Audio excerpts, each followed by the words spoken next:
two brothers and gamers that have been playing games since the early 1980s. Combined, they have over 65 years experience. Join them each week as they discuss and rant about gaming and entertainment news. This is Generation X Gaming.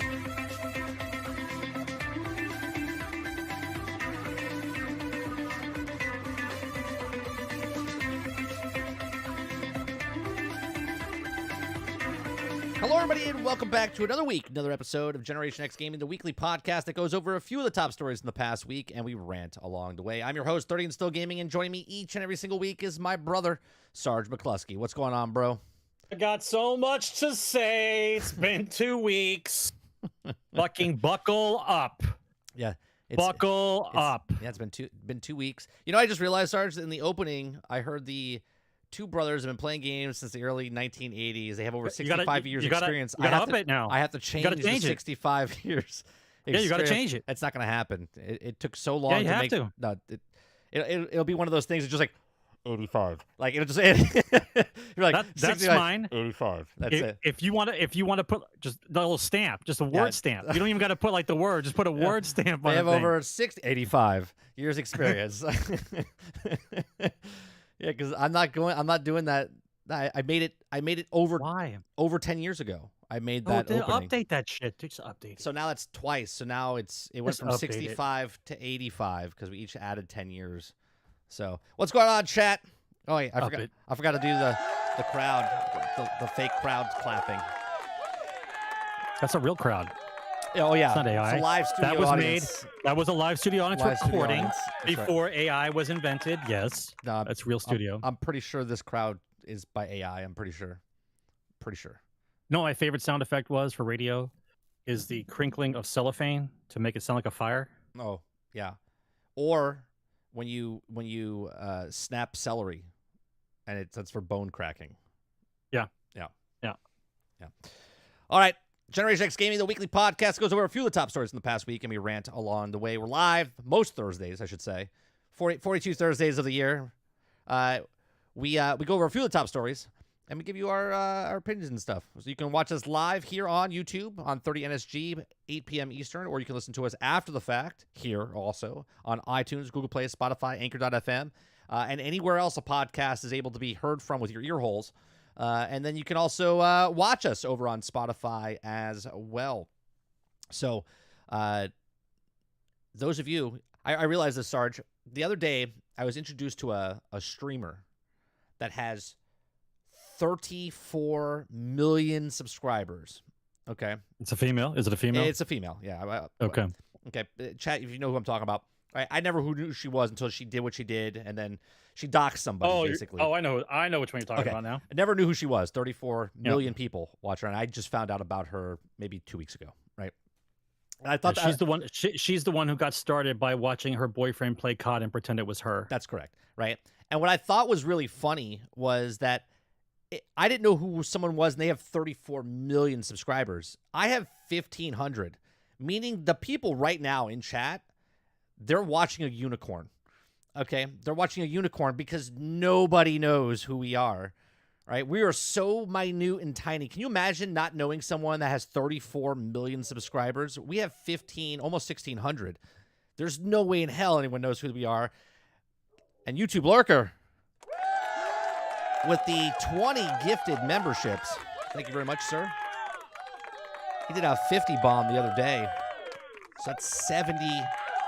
That's 70 by YouTube Lurker. Thank you very much for the support, man. Appreciate that. Thanks, Lurker. All right.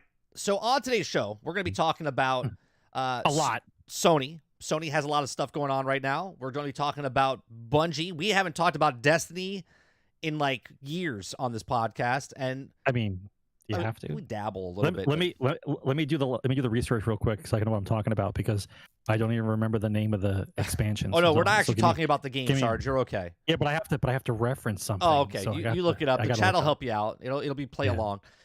Yeah. We're going to talk about Sony, also other losses. We're going to be talking about, they just have a lot of problems going on. Bungie has a lot of problems going on right now, and we're going to tell you why, and then why they have problems. Okay, we're going to be talking about DICE and EA. They're talking about Battlefield 2042, Disney Plus and Hulu. Well, Disney Plus is buying Hulu for $8 $0.6 billion, which is interesting. The day before, actually showed a trailer, Sarge. An actual game that's actually coming out in early access in December. So we'll talk about that. Up the middle. Up the middle. That was Tommy Lasorda's baseball, I believe that's what it was. Right? Was it Tommy Lasorda? Long fly ball. Up the middle. middle. Yeah. It was like an error because anytime the ball was hit a ground ball up the middle, it would say up the middle. But if you hit a home run in center field, it's a long fly ball up the middle. Up the middle. Yeah, it's not supposed if you can name the segue during the show, we got to get this up. Yeah. So we're going to see a visualization of Xbox's upcoming games roadmap. And when you look at it, like if you just think about it, you're like, it's all right. But when you visually see the amount of games and properties that Microsoft owns now, it's quite in awe. We're going to talk about God of War Ragnarok could have DLC. We're going to be talking about Ubisoft shutting down online servers.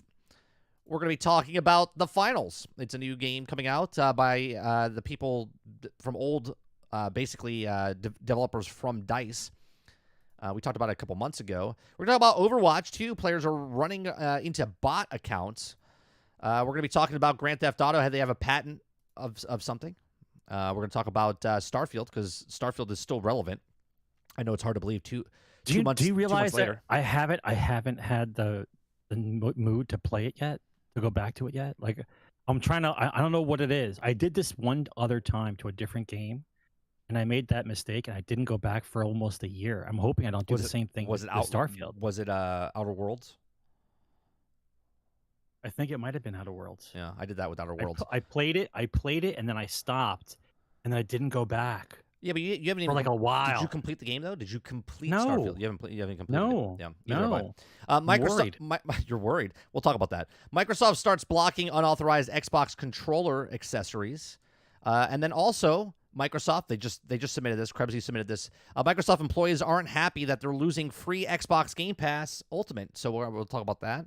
We're going to talk about other investments in 2024, and I think that's about it. Yeah, I think that's about it. We got a couple other stories that we probably won't get to. But other than that... Dude, I have got the shotgun locked and loaded. Do you want to start that now? You just yell pull, and I am going to blow holes in Bungie. Like, what, let's start off... slow down. We still have to do what we've been playing. Let the rest of the people come in that they see the announcement that you're actually live. Let's give a chance for people to come in first. Then we'll talk about that. Sarge, we're 8 minutes into the show, and you want to go off on Bungie? I don't know. We got to talk about games we've been playing. Not playing. Really. Not really. All right. Yeah. I played some things this past week. Okay. Well, let's go to that. Hold on one second. Games we've been playing. That's the wrong one. That's the right one. What's up, Wolverine? Haven't seen you for a dog's age, man. How you been?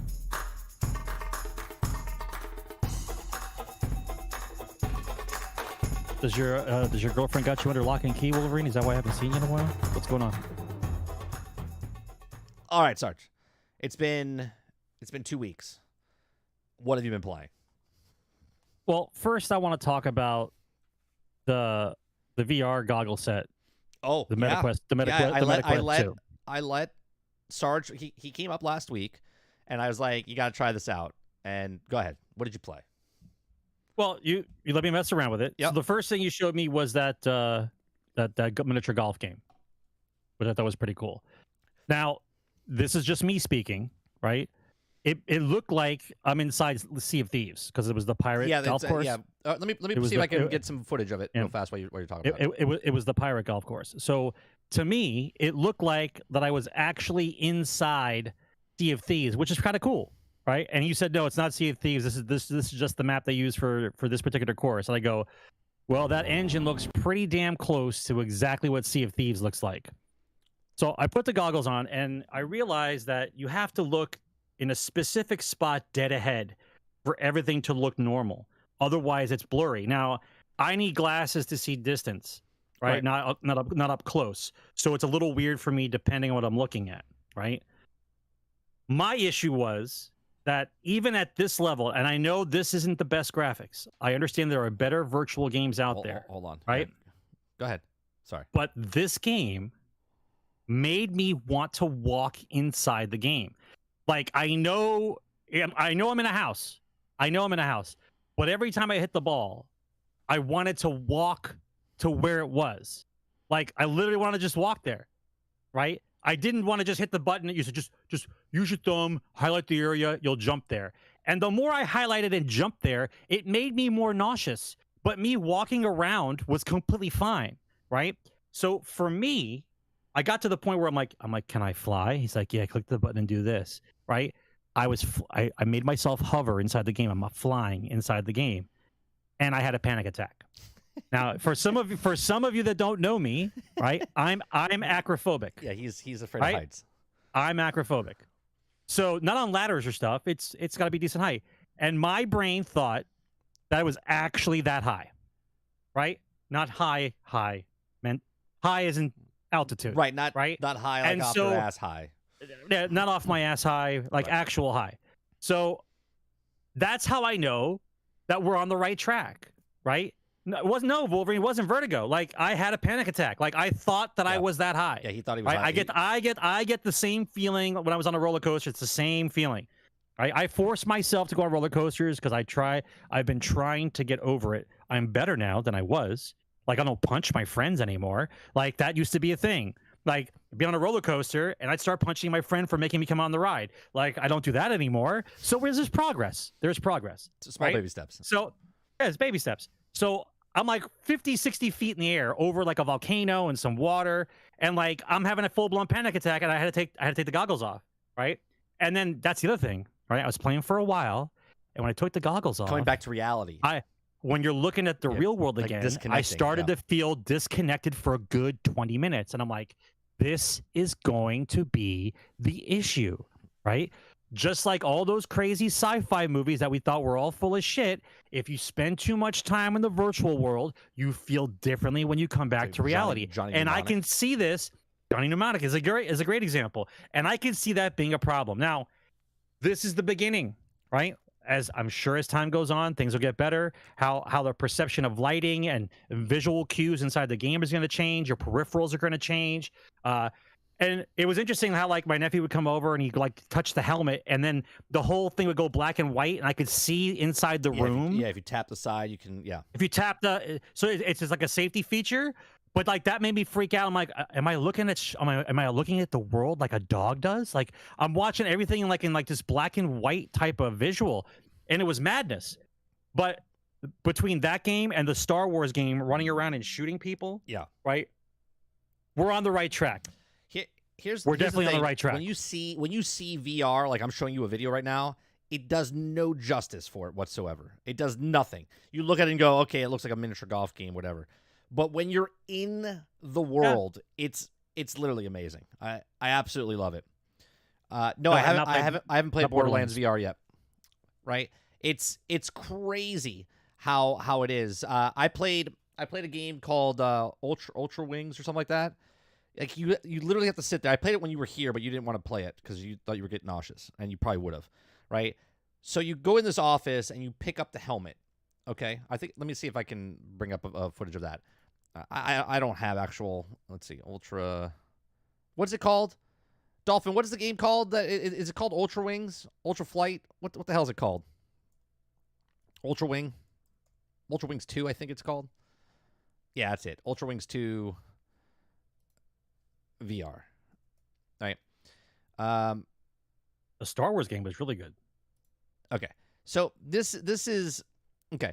Again, this video doesn't do any justice, right? But when you're in this game, you have to pick up the helmet and put the helmet on, like inside the game, right? And then it throws you into the actual plane itself.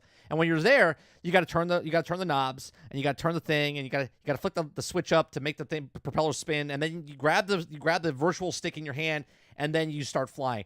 And let me tell you, it's like you're flying a goddamn plane. It literally is like you're flying a goddamn plane. Well, because the ability for you to look left and right and for you to be able to see inside the cockpit, that's everything for a flight sim, right? I see what's in front of me, but now I get to do this and actually look around. That's going to be amazing for space combat, all kinds of stuff, man. Yeah. Like What? Just when they did the Star Wars game, it's the same thing. When you're the Star Wars pilot, it does the same thing. Like you look around, you're in the cockpit of the Y-wing. Watching this, I'm getting and you're PTSD. looking around. Watching this, I'm getting PTSD. Right? I'm literally feeling like I feel like watching this footage. I feel like I have the headset on my head right now, and I'm getting nauseous watching this. I can't do it. We're changing it. Right? It's great. Right? The Star Wars game, the miniature golf game. I played a bowling game. Bowling is Wii bowling 100 times better. Right? Like I'm bowling. I'm in a bowling alley and I'm bowling. Right? I play with multiplayer. I was in the bowling alley with other people. It's weird. It's weird.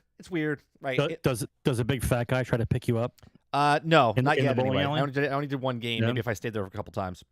Some slimy dude comes over and sits next to you and says, "Hey, how you doing? Hey, how's it going? I'll buy you a beer." It's like, hey, buddy, can you stop breathing on the microphone?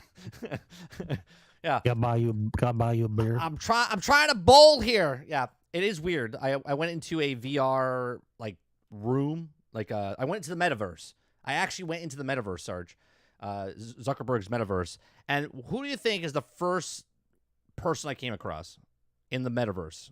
What like who would you think did you think I met an old person, a middle-aged person, a younger person, or a child? Which one do you think I met? In the world? In the first person I met in the metaverse, who do you think it was? Young to old. Bill Gates? No, just a person. Who did you think I met? Who's the first person to come up to me and say something to me? Oh, like a 12-year-old kid. Yeah, that's about right. It was, I would say, maybe 10 or 12. Squeaker came right up. What are you doing? What are you doing? I'm in the metaverse.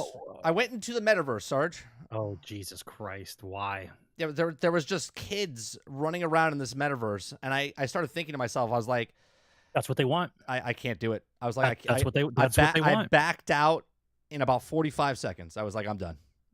I was like, I can't do it. I went to the metaverse and I said, Zucker, F you. I'm not doing it. Was it VR chat? No, it was literally the meta, like whatever. Like you have your own virtual house, and then you could go into your house and then you could click things, and then it goes into this like lobby area, and then in the lobby area there's like all these other rooms that you can pick and choose. I was like, yeah, nope. I was like, nope, not doing it. All I see is a bunch of virtual rooms to pick up children. Like, no. Yeah.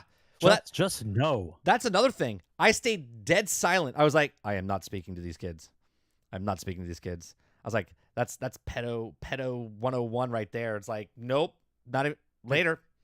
MetaQuest 2, the new entrapment from deuces. I was like, I'm going back to throwing up an airplane. Right, and I got out of there as fast as I could. 45 seconds, I was in there. I was like, no, not doing it. So next time I go in, I'll do like a private thing, or maybe I'll meet somebody in chat or something that wants to go in if you're in VR or whatever. But definitely not going into a public setting. Just no way. I tried VR chat, Dolphin says, and some dude tried to lure me into a movie room. Yeah, see?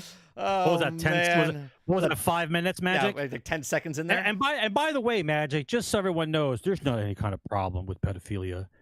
It's just it's a minor thing that people know about. It's not a big deal. I'm in a chat room for fucking 5 minutes, and some dude is trying to pick me up into a room. Get GTFO, bro. No. Yeah. No. So anyway, that's what I play. Other than that, Sarge, did you play any other games minus the VR? What else did we play for that week? Oh, three characters to level 30 on Darktide.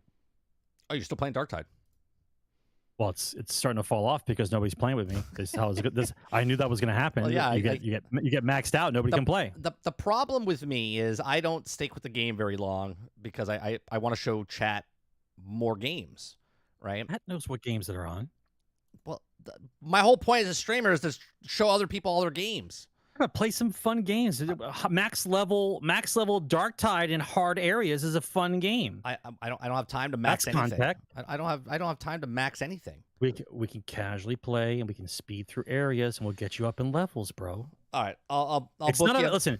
It's not about killing. This is the problem with people who play that game. Everyone's trying to kill everything, right? You don't get XP for killing shit, right? If you got XP for killing shit, I would just wait in the corner and just kill things for like an hour and a half. You get XP for finishing the level. So just pretend it's Warframe, right? Everyone's rushing to the end. Yeah. That's all it is. All it is. Then once you're maxed out, then you go for the grimoires, and then you go for the scriptures, and then you go for the stuff. So I did play this game, right? This game is called Jants. I played this on Halloween. Okay, it's a Game Pass game. It's like a puzzle, super chill, relaxed. You are a mountain climber, you're like climbing mountains. Like it's a story. There's no dialogue as far as like audio dialogue. It's just all reading stuff. Oh god! In the background, is all you hear this. Yeah, it's just all like ambient music and like wind and sound effects, and you're basically climbing up a mountain, and you're trying to figure out like where the water went and where like all the people went that lived in these places, and people like lived up and down this entire mountain. There's 6 chapters. I've played through 3 of them, and here I'll fast forward a little bit. What I really like about this game, which I thought I was going to hate as soon as I picked it up, you climb by using the left trigger, right trigger. Okay. So every hand grab with the left, you have to hold on with the left, and you can't let go with your left if you're holding on. Your right's locked on. Right. You have to constantly, right? Then there's points and zones. You can see the stamina bar next to me, and you can like re-energize your stamina by holding or pushing it on the left analog stick. There's different like I guess abilities that you get along the way where you can like do this like little sonar type of thing, and there's like these plants that sprawl out their seeds or thorns, and you got to try to figure out how to get up the mountain. And there's like these little break off areas with like little, I'm in a room right now that I didn't know I was supposed to do this, but you push down on one of the buttons and it does this little orb thing, and then it lights it up and it checks it off your list. So I have to go back now and do something, but it's a nice it's a nice little game. I would play this if same premise, except that I was exploring dwarven ruins and trying to figure out the riddle of why all the dwarven guys disappeared in Skyrim. Like for me, that's like the quintessential mystery quest that I want to just learn about. Right. You want the IP to be something that you know. I want to same thing. I'm climbing through caverns. Yeah, I get it. But the whole story plot is I get to figure out what happened to the dwarves. Right. Like if you were doing like Lord of the Rings or something like that, right? Like, you know, would it be better if this game, this would be good, right? The Gollum game bombed because it was just stupid concept. But if this was Gollum climbing up into the dwarven world of Lord of the Rings and finding out reasons of why they left, then you would be more interested, right? Stuff like that. I'll let the emote in chat say everything I need to say about Gollum. Trash. There's no words need to be said. Yeah, but Jants is a very cool game, very nice game. Graphics are really nice. The music is really nice. The mechanics of the game is really cool. I think overall, what's that line that's following you around? That's the tether. So you can let go of your rope, and then you have to like hook it back up. There's like these the safety rope. Yeah, so there's there's a safety rope that you put on, and then you can also attach to the wall as well. But the rope is only a certain length, right? You can't go too far. It's basically it's a lifesaver. You decide where you want to put it. You climb up a certain amount, and then you readjust it. Yeah, like a mountain climber would. So right now, like I push the button, the seeds grow, and then I connect my thing to when you start climbing, it automatically connects, and that's a safety to go back. It's like a checkpoint saver, right? And then you try to, but the actual playing with the controller and doing left, right, it feels good as you're going through, right? It feels really good. So anyone that's on Game Pass, or if you're even not on Game Pass, I recommend this game. This game is actually really fun. It's on all platforms. It's not just on Game Pass. You got to pay for it on the other platforms. On Game Pass, you're paying for Game Pass, so you can just play it. But yeah, it's a wonderful little independent game. I fall here, and I couldn't grab onto something. I think I fall here. Yeah. And I find out that you're supposed to put a safety harness. Like I could connect my rope right now to the wall, but I forget. I don't do it. Right? So I'm resting my hands, right? This game would be awesome in VR. Is there a meter? Is there a meter that shows your hands are tired? Yeah, that green mirror next to us. Yeah. Next to me. And if you don't get to the platform, that's how you rest, and it goes back up. Is there an ability in the game that your hands get stronger over time, so you can hang on longer? Not that I something know like of. Through the 3 chapters that I have, I don't think so. Do you have to drink for stamina? Nope. You just have to rest. You have to. You Just can rest your hands. If you rest your hands in mid thing, you rest one hand at a time, and you like shake it, and then your stamina goes back up. But you're also missing a bit until you get to the platform. That's when it re-energizes your whole thing. So, Okay. Like a full rest. yeah, full rest. Yeah. So that's one of the games I played. I played a little bit of Battlefield 2042, which we'll talk about a little bit later. And then I also I went back to Grounded last night because they introduced a new I forget what it's called, but basically you can build your own backyard now. You can do whatever you want. It's like a sandbox mode. You can do a bunch of different things. They added a bunch of new furniture and new things. Grounded's always been a cool game. So, and that's also on Game Pass. And I'm not sponsored by Game Pass. I just play a lot of games on Game Pass. Yeah, I really like Game Pass. We got you. Yeah. We're putting together like a larger group of people for Held Let Loose, and so for the last couple weeks, we've been having like multiple full squads. So there's like 30 of us, right? It's almost reminiscent of the old days of Battlefield. Of Battlefield, almost, bro, almost. The way I'll the have to guys play one night with you. we were playing and people are talking, we're having a good time. And then when we realize that the map's going to be a challenge because the people who are playing against is another clan, like we know it's going to be a problem, then all of a sudden everybody gets serious. Everyone's quiet. All the mics are quiet, and then you just hear 3 from the left, 247, right, east side, run left, tank support, call an airstrike. Like it's all you hear. Right. You hear crickets. That's fun. And then you hear commands. Yeah, that's fun. Right. And then there might be like when your squad's not like in a tension area, then you guys have a little banter a little bit, and then we go back into it again. And it's maybe it's me. But when you're with a squad and everyone understands what you're supposed to do and everybody wants the same kind of experience and you're all cooperating, even though you're not in the same room yelling at each other, it's fucking amazing. Yeah, you just talking about it. I'm excited. Fucking amazing. Yeah. Right? Like literally I'm not a squad lead because they wanted me to become squad lead, and I said I don't have the time. I told them honestly, I don't have the time. Right? Because you got to be on like 3 nights a week. Yeah. And you have to be committed. Right? You have to be committed. I mean, right? I didn't have the time, and they let me go because they didn't have the time. Basically, I'm like the second in command for the squad. So with guys that come in, I train them in the squad, and then I think my squad and one other squad in our platoon are the squads that promote the most people.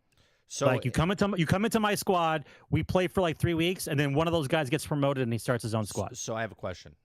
Yeah. Because I'm your brother. If I wanted to play, could I get in your squad? Yeah, it's still the same rules. If you don't show up, you're going to be kicked out. It's the same. I've got no. I know, but can I play with you without being a part of the group?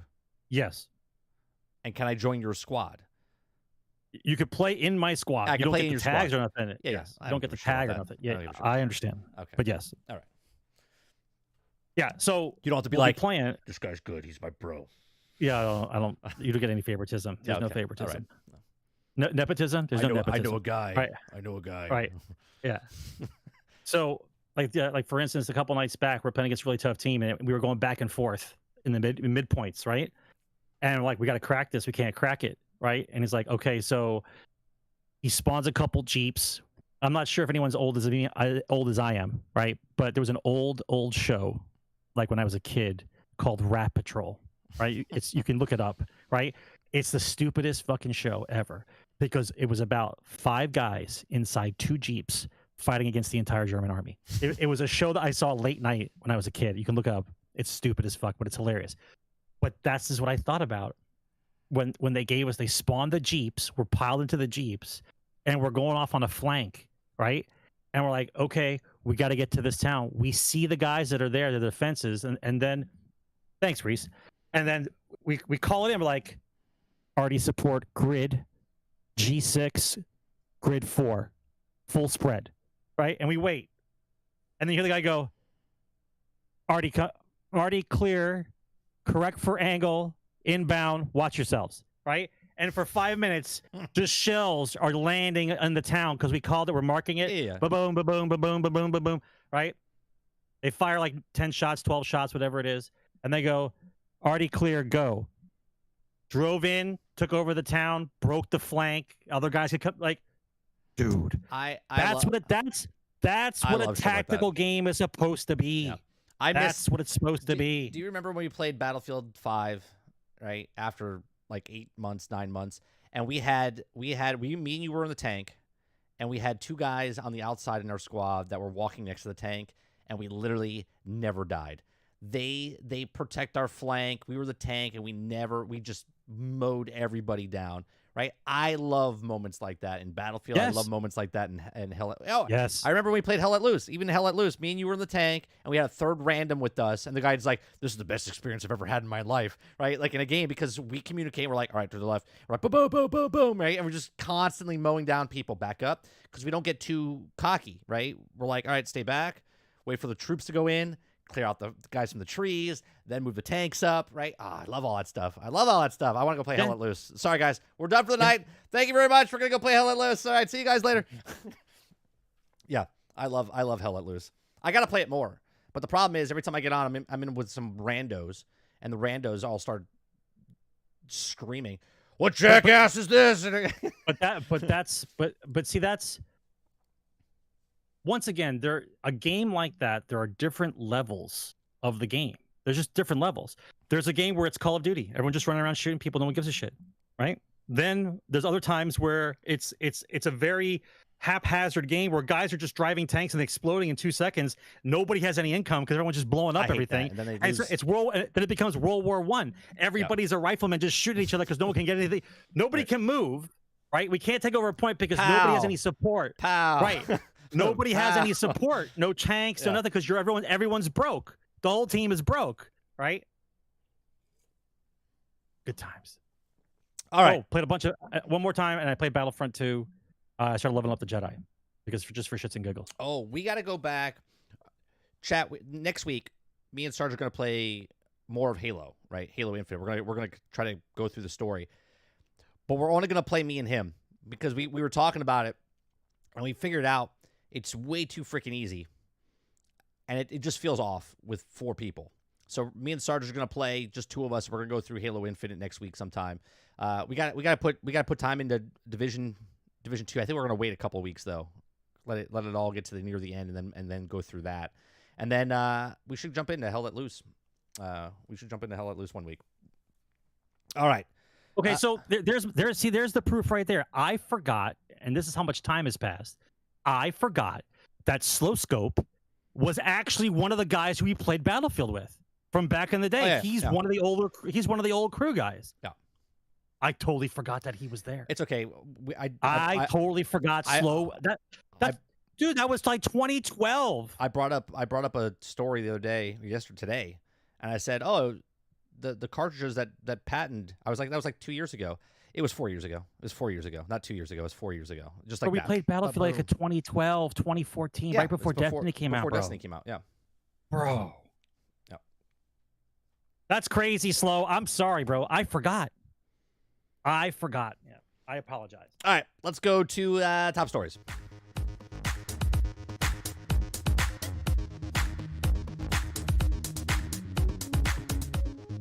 All right, Sarge, do you want to start with...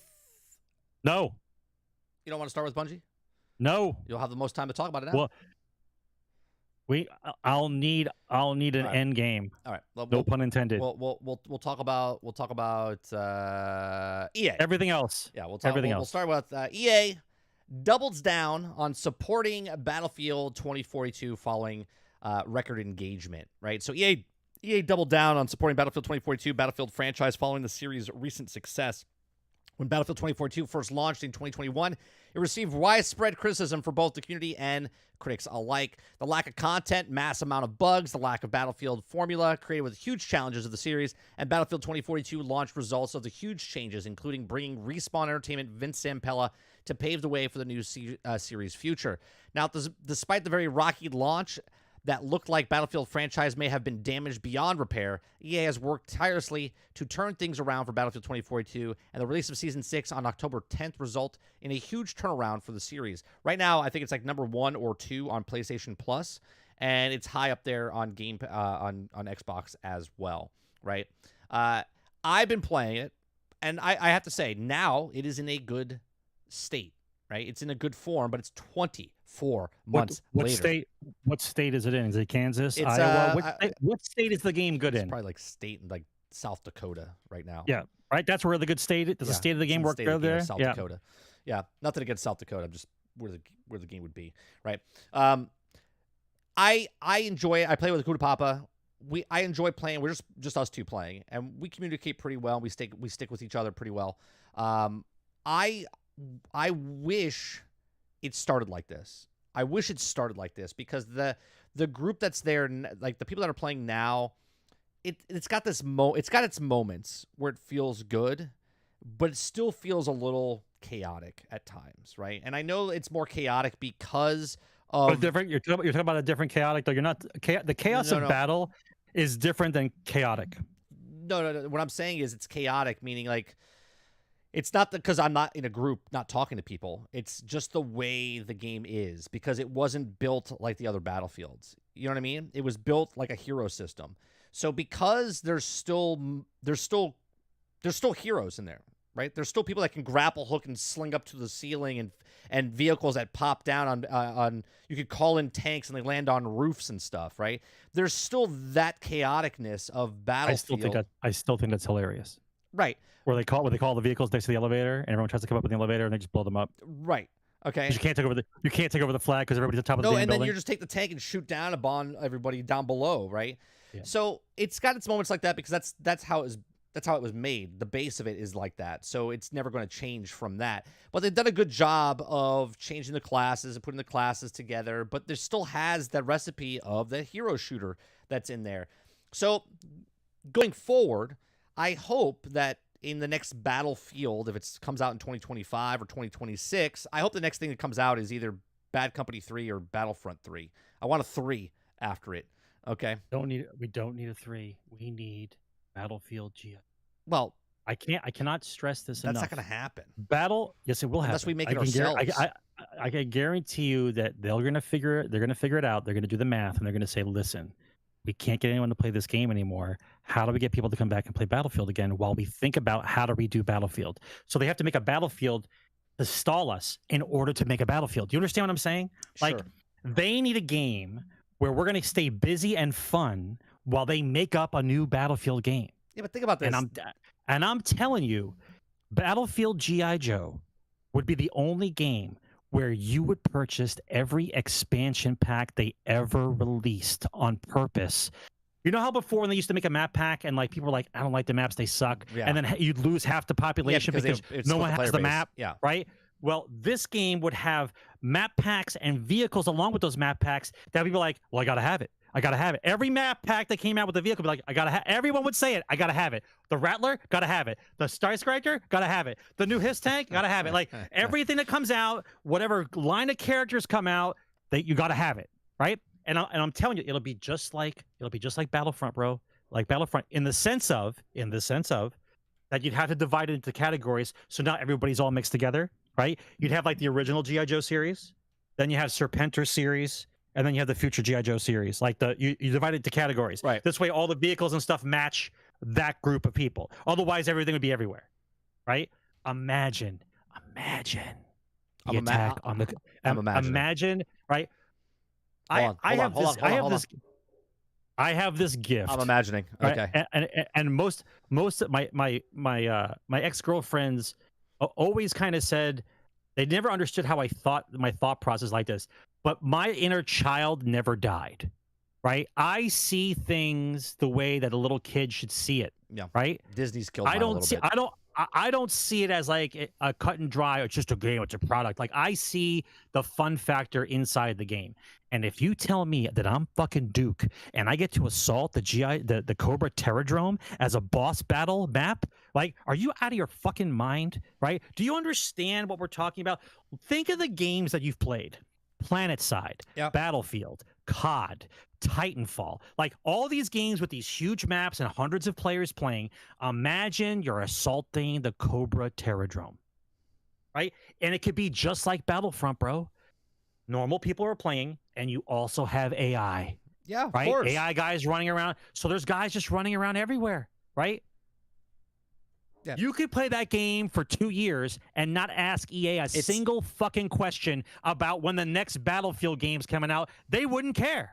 They wouldn't care. Well, they'd be playing GI Joe Battlefront, whatever, the GI Joe multiplayer game, right?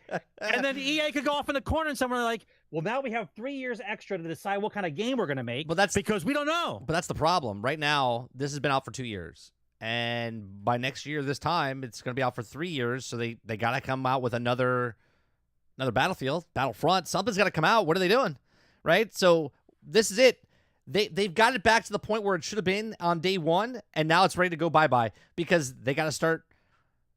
What we got 6 months before they start going. Hey, Battlefield 2025, whatever the hell it is. You know what I mean?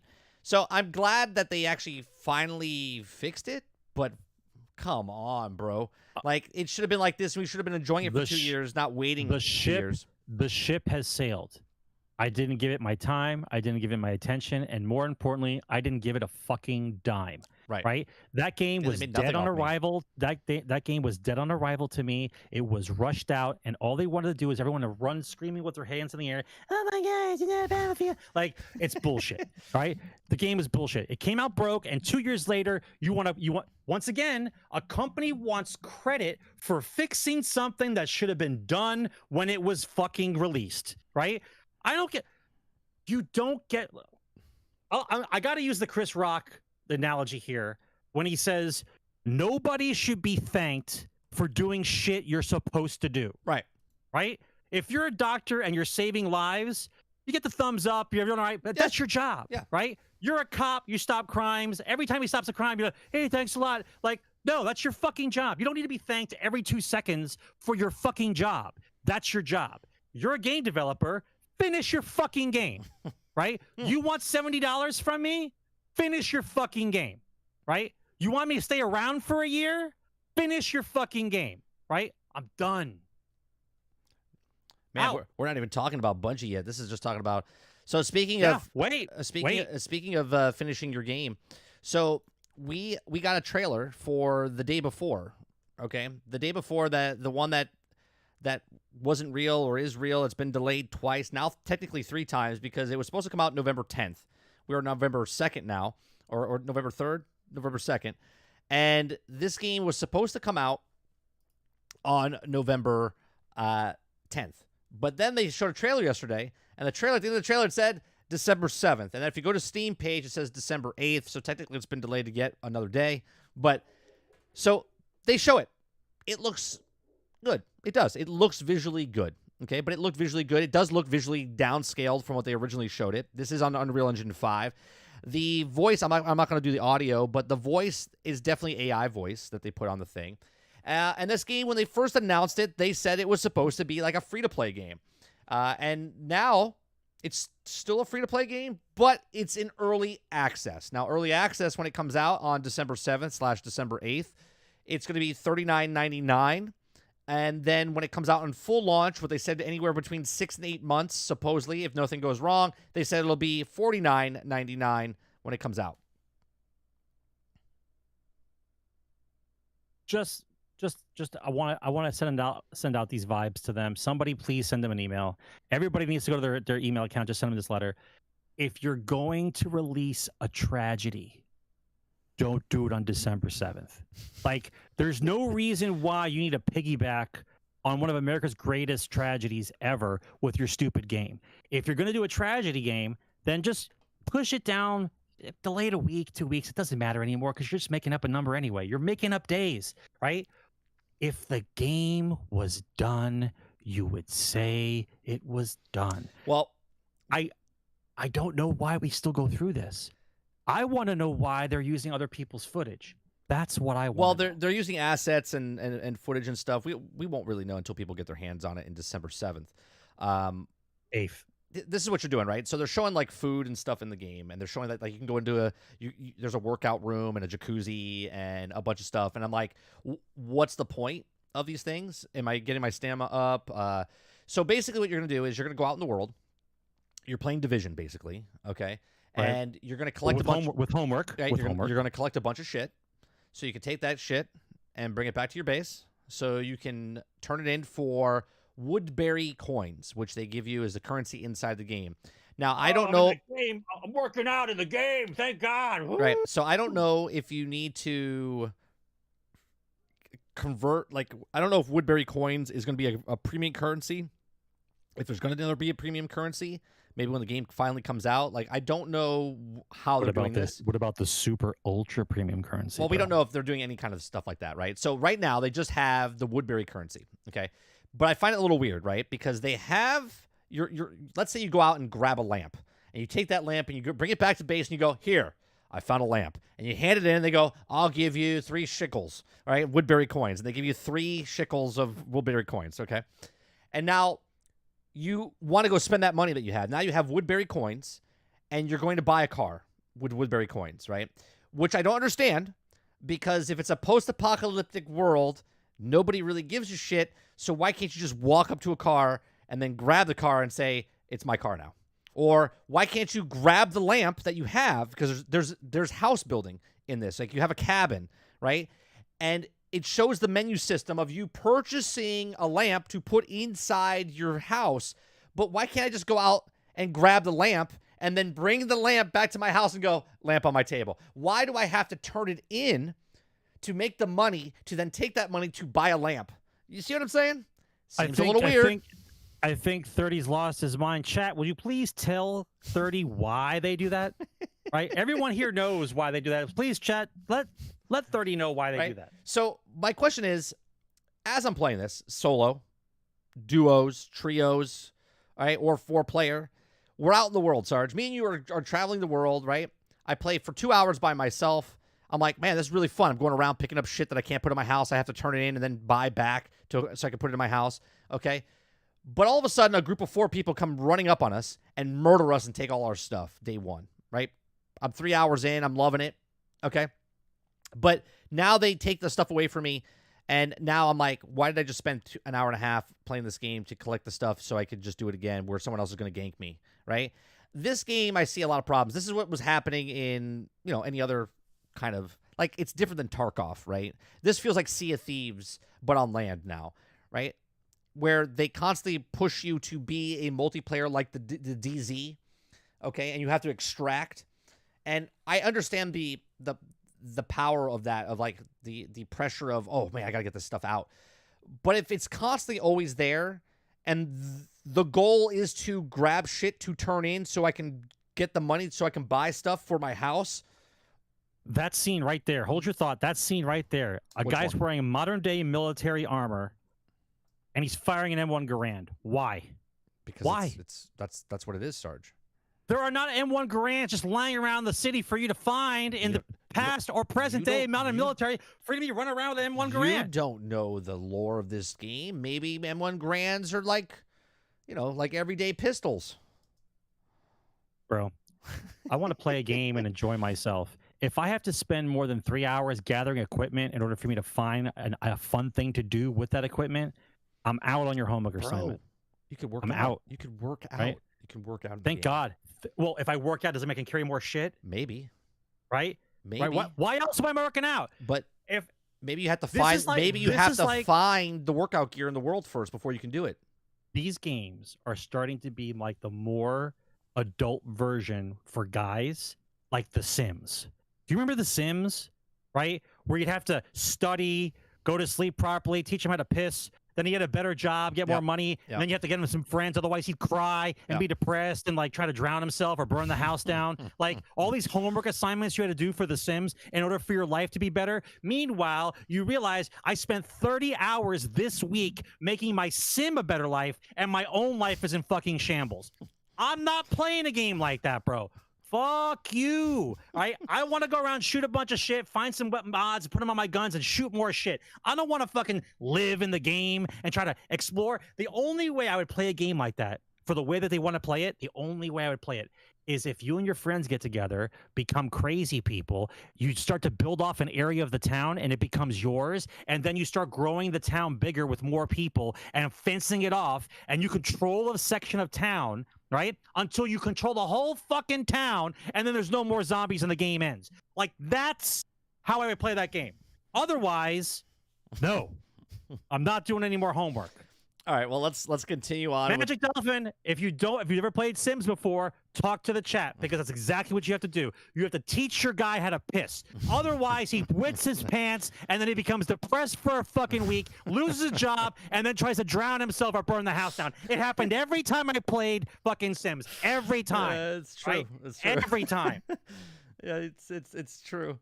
It's like, and then you have to like obedient train them like a dog. Like you're not supposed to piss here. You got to go piss over here. You got to train them to go into the Like thing. you gotta teach the guy not to piss on the floor. Like he pissed on Like the it's floor like- in front of his friends, like and a- he get depressed so badly he'd burn his own house down.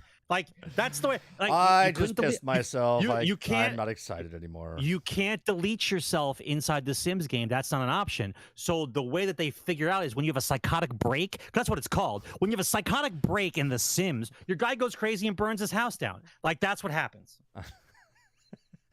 I remember. shit you not. I remember. I'm not joking. This is not a joke. I remember a moment when I played The Sims. It was like 99 or 2000. I remember sitting there and exactly what you just said.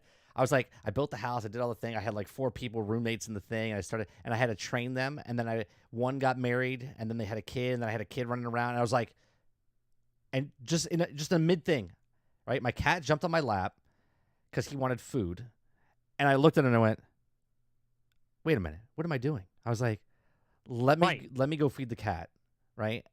Because I was Wait, are you talking about the cat in the game? no. Or are you talking about your real cat? Cat in real life, Tiger, right? Okay. I was like, the cat jumped on my lap, looked at me like, bro, you gonna feed me? Like you've been sitting at this desk for like ever, and I looked and I was like, what am I doing? I was like, I'm not even taking care of my actual cat. I'm worried about this fucking pixel thing on the thing, and I never played Sims again. And That's right. 99 or 2000. Never touched another Sims thing ever again, right? Nope.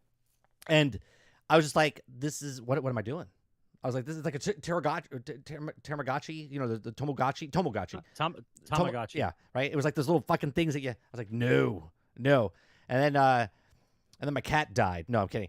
So let's go on to the next thing, right? So the day before, accused of copying other games yet again, right? So the highly anticipated controversial post-apocalyptic open world MMO The Day Before has once again been accused of copying other games, this time including Cyberpunk 2077, Grand Theft Auto 5, and Red Redemption 2.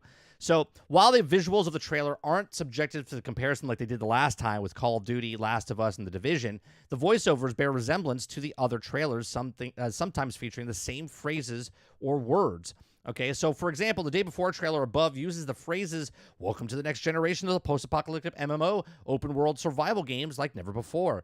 Immerse yourself in The Day Before, and Cyberpunk 2077's official gameplay trailer, published on November 19th, 2020, uses the phrase, welcome to the next generation of open-world adventure, immerse yourself in Cyberpunk 2077. It's said almost the exact same way.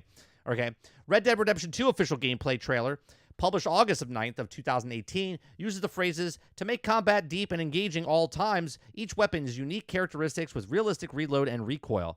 The Day Before's latest trailer uses, to ensure that the combat remains deep and engaging at all times, each weapon boasts unique characteristics as well as realistic reload and recoil mechanics. And then IGN has also contacted The Day Before developer Fantastic and Grand Theft Auto 5 and Red Dead Redemption 2 developer Rockstar Games for comment, and Cyberpunk 2077 developer CD Projekt Red declined to comment. So nobody's commenting on anything. They just kind of, whatever. And that's one story. The next thing is, so The Day Before delayed again. Okay, Fantastic shares new trailer and big update. Now, the highly anticipated controversial post-apocalyptic open-world game MMO The Day Before has been delayed yet again to December 7th, 2023, just one more month. Developer Fantastic shared its big update on the game alongside 3-minute trailer below, and the delay is to December 7th at 10 a.m. Pacific. Now, the PlayStation 5 and the Xbox Series X and S versions will be released alongside the full version of the game, but Fantastic offered no inclination as when it may be.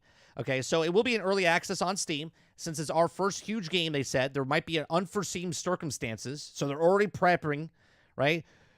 We have a game that's not a game that you're going to pay $40 for. It's early access, preview, beta, whatever you want to label it nowadays. It could be gold, doesn't really fucking matter. It's a game that's coming out, it's incomplete, and they're letting you know ahead of time there might be for unforeseen circumstances because this is the biggest game they've ever worked on. So the full version release will happen when this is best version of the game possible. And we believe that the player feedback and involvement, the play testers that are paying $40 to contribute the achieving of their goals. The developer also confirmed it won the trademark dispute over the day before name. Well, congratulations. And said that the Steam page has already been restored and by Valve will also open it very soon. The Steam page has also been taken down since January of 2023 and Fantastic pushed the day before to November 10th. As a result, though later they moved that as well. So it says we're dedicated. We dedicate this victory to all future players, to all for our Fantastic said for 5 years now. 5 years, Sarge, they've been working on this game. 5 years they've been working on this game, and it got to early access. Round of applause. 5 years, it got to early access. You're going to pay $40 to test it out for the next 6 to 8 to 12 to 18 months before it comes into full version. Okay. The developers separately confirmed that IGN that only these volunteers will be able to access the day before's long-awaited beta announced on April 23. The beta would give players the opportunity to try the game before its release. Fantastic said general players won't be able to access the beta after all. However, only volunteers per Fantastic's website. External volunteering is opportunity for those who are willing to offer their skills and talents to improve Fantastic. Right. No pay, but you'll be able to get to play the game. Now, the developer won't be taking pre-orders for a day before, but did confirm that Steam Early Access price tag will be $39 for the full version, for their version, and then the full version price will be $49. So there you go. There's the game that said nobody, it's not a game. It still couldn't be a game, but we'll see what happens because December 7th, when it comes out, it's got to come out now, I would assume, right? They can't just keep tailing it on going, yeah, it's not coming out yet. It's not coming out yet. So I'm not going to play it. I'm not going to play it. I'm telling you right now, the only way I play that game is if I get a code. And even when I get a code, I might not make time for it. I'll wait the 24 months until it's done. In the early O's, I gave game companies a benefit of the doubt, especially indie developers, when they would do certain things like this, because they couldn't pay enough people to test their game for them, so they would use the general public as the testers. So I gave them leeway at that point. But this is 2023, right? If you can't cultivate a group of 100 people through social media at this point who actually want to be part of the solution to your issue, which is getting the game tested properly. And there's people out there who love to do this kind of stuff. Like, that's what they do. Sure. Right? Just like there's a group of people that love to do mods for certain games, right? There's people out there that would love to test the game. No problem, right? But the fact that you can't cultivate enough people to want to test your game, and then you have to make people buy it because you're so on the edge. You're so on the edge of not being able to do this that you have to get money from people before the game is even done. I question your ethics as a company, right? If you are trying to release a product and you need help, right? No problem. Go through the proper channels. Talk to people online. I guarantee you can find 100 people that want to test your game. Sure. I guarantee it, right? But you want people to pay you to test your game so you can fix it. Right. And right? then it's questionable at best. And then not hire people. You want unpaid internships basically to help you get this game. So you want people to work for you so they can make the money. Like, I mean, when and I mean this wholeheartedly, and I love gaming. Don't get me wrong, I love it, right? But if I had to stop because the cancer was too big and I needed to get out of it, I could stop. I would do something else. I'd go back to reading full time, right? Play some PC games and be done with it, right? The consumer has to know when to just stop. Stop giving them money. Let them fail. Let them do whatever they have to do. No more pre-orders. No more money up front. I wait for the game to be done.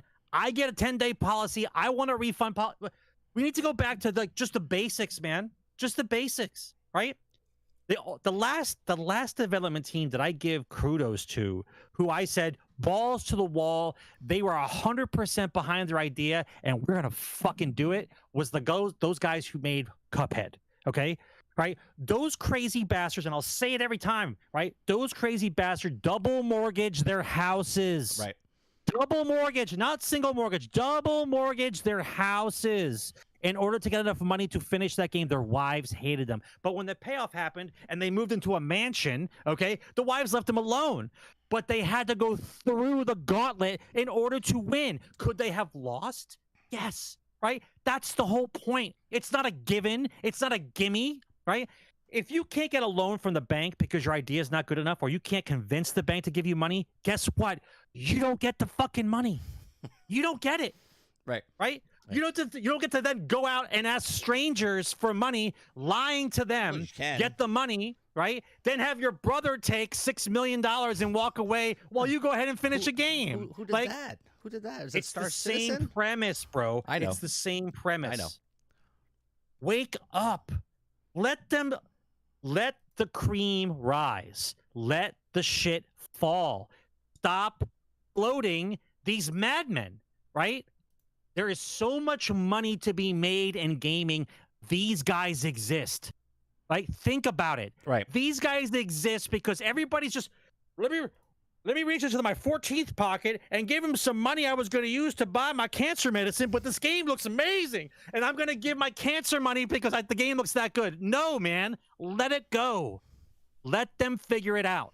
If they can't figure it out, they weren't worth it. Right. Period. Yeah. There's a lot. Just let it go. Well, there's a lot of that going on. So let's talk about. We'll talk about one more story, and then we'll talk about Sony and Bungie, because that'll take up a lot of time. So the finals is criticized by actors that the devs for using AI-generated voiceovers. Okay, I talked about this on my morning show. So a voice actor who appears in Evil West and Vertigo 2 and more criticized developer Embark Studios. Embark Studios is a brand new studio that was from ex-DICE developers that moved all over from DICE, that made the original Battlefield and whatnot, the people that I like. And they made this, and they made the finals. Is that PvP game where it's a 3v3v3 game show type of stuff with the fully destructible environment. Lots of fun. But the decision to use AI-generated voices, right? And then it said, sounds like the finals doesn't sound good. He says that the voice actors also highlighted the impact of AI on the livelihoods and controversy around using it. Now, the point of July of 2023 episode, Embark Studios' own Meet the Makers podcast, where two audio designers only referred to Andreas and Carl, confirmed that they used incredible AI tools to create the voiceovers inside the game. He says, we use AI with a few exceptions. Okay, we also consist of voices like the barks, and also both of the commentators are AI text to speech. So the actual announcers in the game are text to speech, right? They're not even actual voice actors. They're all AI. It says, for things we call vocalizations, like players breathing or vaulting or jumping, is something to use for the studio to record. Just grunting, we can't really get that with AI to perform those kind of tasks yet, he says. He says, Genshin Impact, Dying Light, and Ghost Runners 2K hit Harrison slammed a statement on Twitter, and also really sticks with me. And he says they need to bring real actors in to get the grunting efforts and breathing sounds because the AI can't do it. Now, the voice actor said they can't replicate the noises that make it when they stand up from the chair, but it wants to take my job. Don't make me laugh, right? So he's saying, so you want to use the AI voices to do everything else, but because you can't do the grunting and getting up and vaulting stuff, so you're gonna bring a voice actor in, and you're gonna make them go, all right, Ted, we need you to make some sound effects, right? And then they're like, all right, thanks, Ted, for coming in today. And they're like, oh, that's it? Yep, that's all we need. Thanks for coming in, right? And then they're gonna make all the voice AI text to do the rest of the stuff. So it was also criticized by Lovelock, who appears in Baldur's Gate 3, Wargrove, and more. It says the kicker is, it still sounds like crap, regardless of how realistic they think it sounds, she said on Twitter. Now, Gearbox Software narrative director Sam Wilker shared a similar message. Shipping content with AI voices over is bad, flat out. He says on Twitter, especially for a game that has so clearly polished every other aspect of the presentation to the gleaming finish, and this sticks out like an affected thumb.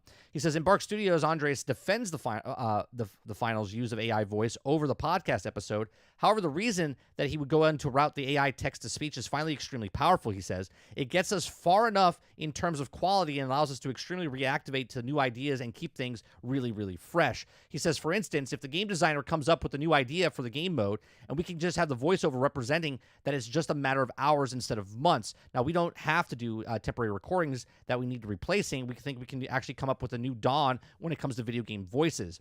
And if that sounds a bit off, it still blends kind of well with the fantasy of the virtual game show authenticity. So, or aesthetically.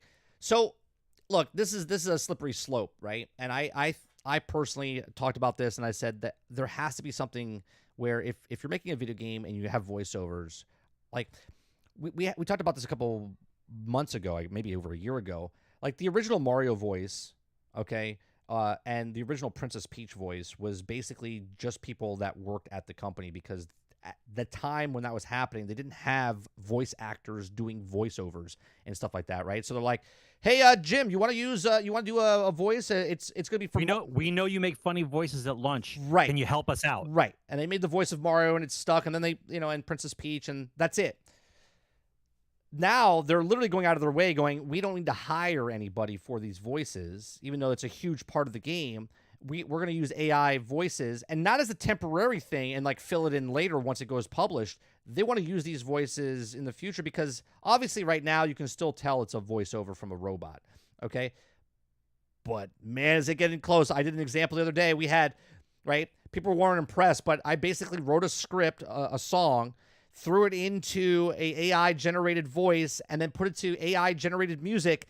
And all I did was hit enter 3 times. I didn't even actually do anything. The AI wrote the song. I copy paste, put it into the voiceover. The computer put it together with the voice and the audio, and then made a song, right?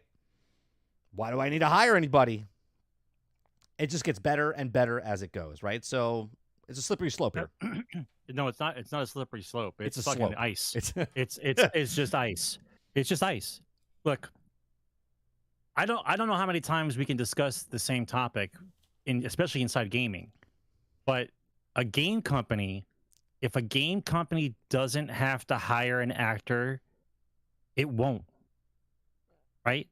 If it can find a way to use AI to fill in the gaps of not paying somebody a job, they will.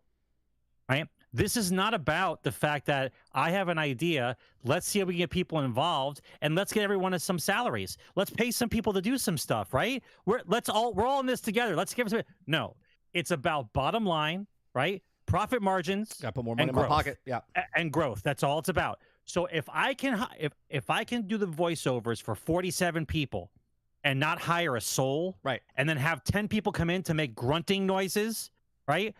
What's going to have to happen now is the agents of these people are going to have to say flat rate. If my guy walks into this fucking building, right, he gets paid 50 grand or 100 grand. That's it, right? Right. And then so you better use him while he's there, right? You better use him while he's there. Well, Ted will figure out a way to make the AI figure out how to do grunting noises. They'll just teach it to do grunting noises, and eventually they won't hire them at all, right? That's what's going to happen. It's not an option, right? You'll have smaller groups who can't afford the AI software have to hire somebody, right? But the big companies who can afford the AI software, they don't have to hire anybody. Why would you? I gave an example with the film industry. Like before, if you made a film, you had to go out and buy a camera, like an 8mm camera, and then you had to buy the film. And then once you shot it, right, you could buy it or rent the camera, and you could buy the film. But you had to have a room to actually do the edit, and then a machine to edit it, right? You had to go into a specialized room. So what you're talking about though is the gatekeeping of an industry, right? You had to have so much money to get this product in order to do what you want to do, so nobody could do it. Now iPhone 15 in your hand, right? I can do a movie, no problem. You can film, edit everything right off of your phone, right? So it opens up doors for anyone to do something now. But I still need to get actors. I still need to do things. Otherwise, I can't really make a film. Otherwise, I have to start learning CGI, right? So there's things and barriers in between. But if these guys are developers of games, and then all of a sudden they're doing their own voices and stuff like that, but they're not voice actors, so they're skipping out on the other part. They polish the game where it's completely good, like the guy said in the article. but the voices sound really shitty, right? So if I train the audio of my own voice inside the computer and then I make my voice 15 voices inside the game, it's going to sound a little weird. It's going to skimp out on the audio, where if you pay a guy 50 grand to do professionally, a professional who actually does the stuff, but you don't want to spend 50 grand because you want to take that 50 grand. You don't have it. Right. No, you don't have it. No, they have it. Well, there's a difference, though. We're not talking about Cuphead here. We're talking about... No, I'm talking about two different sides of the coin, though. Just like back in the day when LucasArts started. Sure. Okay. And a bunch of guys in a garage built models for a movie that this dude thought about, right? Garage, bro. It was all garage shit, okay? And they just tried. They just tried their best. Guys who knew how to make costumes, guys who knew how to make models, and they put together a movie. Like, balls out, tried. You have the same thing happening now, just the difference of where the effort is now in a different area of the industry. They don't have to worry about cameras. It's like they got some kind of IT guy who can do sound effects, right? But we need these other things, these other assets for the movie that are difficult for us to get that we might not be able to afford, right? So we use AI, right? That's the other half of the coin. Yeah, the big guys don't care because they have the money to do it. Well, that's right? the thing, though, right? It used to cost $50,000 for one of your cameras. Now the camera's like this. Now you need $50,000 for the AI program. Right? We're talking about the same thing. Well, what I think they need to do is, if you're a AA, AAA studio and you have a certain amount of employees, okay, I think you got to do a certain standard where you have to bring in a professional to do the audio stuff. If you're an independent one guy working out of your garage making a video game and you can't afford $50,000 to do a guy with a voiceover, that's why games like Juice that I just played doesn't have any audio.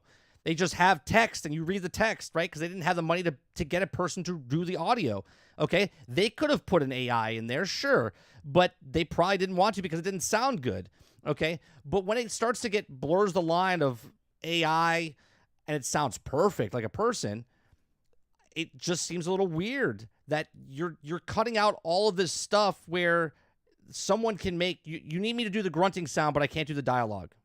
Right? You're paying me to come in and do a dialogue for grunting and moaning, but not for the full dialogue. I don't know. It's weird. Let's go one more for finals, right? So the finals is also the number one first person shooter right now at the moment, but it's just started beta and it's already infested with cheaters. Okay, so if you haven't come across it yet, the finals is a free-to-play shooter where players battle it out for consistent a virtual combat game show, and the spectate is almost as important as staying alive. So in the open beta currently underway, it's proven very popular with the players. At the time of writing this, at number 5 on the Steam chart, most played chart, it's managed by the ranked up an impressive 267,000 concurrent players at the peaks of Valve's platform, and still many of that not found in the first-person shooter being a blast, not because of gameplay, but rather the staggering number of players who refuse to play by the rules.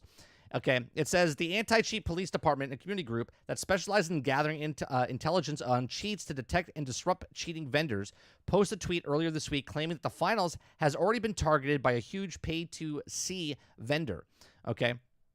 It says it's not long until they riddle the cheaters. It adds, it hopes the devs at the finals have thought about anti-cheat measures when building the game, or is it just going to be another title ruined by cheaters? Since then, the finals subreddit also has been awash with players reporting instances of cheating. He says, yesterday I was having a blast on the beta and best of fun, and I had on the FPS in a long time. And user Rothdog writes, today every other game has a blatant cheater in it, and the game will die very quickly if the devs don't take it seriously. So there's a bunch of other people complaining about there's a lot of cheaters, right? And I actually made a video of this, Sarge, but I never posted it, right? I made a video about saying that the finals, when I played the beta, I was like, man, this is really good. I can see this as the next competitive shooter. And so I said, but the way it works is if they don't stop cheating, which is always going to happen no matter what, I was like, it's going to die a quick death. Okay, it's going to be another. What was that game? Cliff Blasinski's game that came out that you always bring up? Lawbreakers. Right? It's going to come in and go out. Now, I don't know the studio, right? But Embark Studios, okay, they're the devs that made the original Battlefield. They're Battlefield devs that moved from Battlefield, and that's why Battlefield's not what Battlefield is, and they made this, and I really like the way this is, the way it looks, the way it feels. I'm not interested in this game because the game is a PvP, and I want I don't want a competitive like that where it's small. I want large scale battles with a fully destructible environment. So I played it. Wasn't my cup of tea, but man, they got to do something about these cheats. But it's a free to play game. When it comes out, it's a free to play game, and they need the player population to be in their game, and they don't really care about cheats. All right, so let's talk about this briefly, and most of the chat's probably going to be in on this one because they know what's about to happen. Let's discuss this. First of all, the only reason they care all of a sudden that there's cheaters is because it's free to play. In the old days, whatever game you were playing, you had to buy it, right? You had to give $50, $60. You had to buy the game, right? Now I bought the game. $50, $60 times however many million people play it, right? Game's in my house, right? Right. Oh, there's cheaters in the game. Oh, that sucks. Sorry you've got cheaters. Right? Oh, we're sorry you got cheaters. We'll try to do something about it. They don't do shit, right? The only reason why they care is because now, if you know that there's cheaters in the game for real, like if you justify that there's cheaters in this like fucking actual game, cheaters, right? Nobody wants to be in a game to buy your fucking $20 skins. Right. If I'm getting owned the entire match, go fuck yourself, right? Period. Right. This is not even a story. What the story should read is we can't make money if we give a game away for free and there's cheaters. That's the headline, right? So now we care about cheaters, right? Game company cares about cheaters because they can't make money. That's the headline, right? Otherwise, you haven't given a shit about cheaters for 25 fucking years. You don't care, right? Because you bought the game. I got your money. Don't care. Every game you've ever played that was PvP, there's fucking cheaters. Every single one of them. Aim bots, wall hacks, X-ray vision, laser pointers, whatever you want to call about it. There's a fucking cheater in every game. And now we have to. I'm concerned about the finals. Well, oh my god, this new game might not make it. This is reported by the players, not the actual company itself. Bro, it doesn't matter if it's the players or the people. Coming from the players leads more sympathy. That's why they do it this way. If the game company came out and said this, people like me and you would be like, yeah, we know why, right? But it's the players, bro.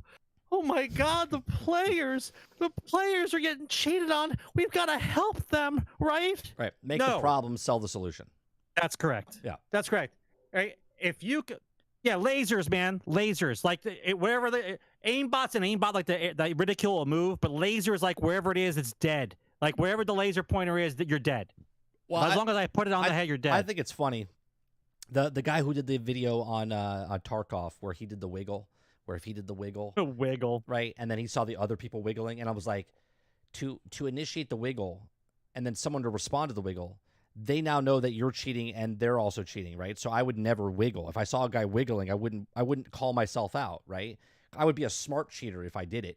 Right. Yeah, but you're still going to shoot you. He's still going to shoot you through a wall. What's the difference? Sure, but I would because if I wiggle, then he knows that gamer tag is, and if he sees me in another game, he knows I'm a cheater. I would never expose myself like that, right? So what I think is funny though is that basically what's going to happen is it's just cheaters versus cheaters, right? Think about this. If there was no cheating and it was just player versus player, like it was supposed to be from the very beginning, right? The old SOCOM days where no one was cheating. It was just bad internet connection. Okay. It was just my skill versus your skill, or my internet click versus your internet click, okay? And we were just playing the game. But then someone started cheating, and then other people started cheating, and now everyone's basically that's left in the game because the regular people that are not cheating are like, fuck it, I'm out of here, right? It's just everyone that's left is just cheaters. So now cheaters versus cheaters, so it's like, what's the big deal? Because they're all cheating, and then basically the whole game is basically back to square one again where everyone's not cheating. Does that make sense? Because it's a level playing field. They're all cheating.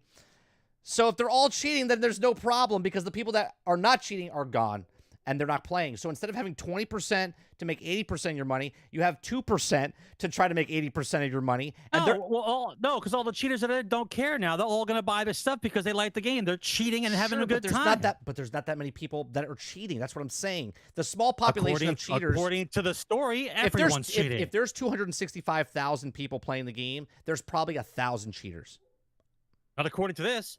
The way that this article is written. Yeah, but think about this. Everyone's cheating. Yeah, but it's an epidemic. Because the game is a 3v3v3. So if out of 9 people, if one person's cheating, that means there's one cheater in every game. Okay. Well, that's a lot of cheaters. If every game there's 9 people and one person's cheating, that's every game there's a cheater. Look at that eye, bro. Look at that But eye. It's not Dry as a bone.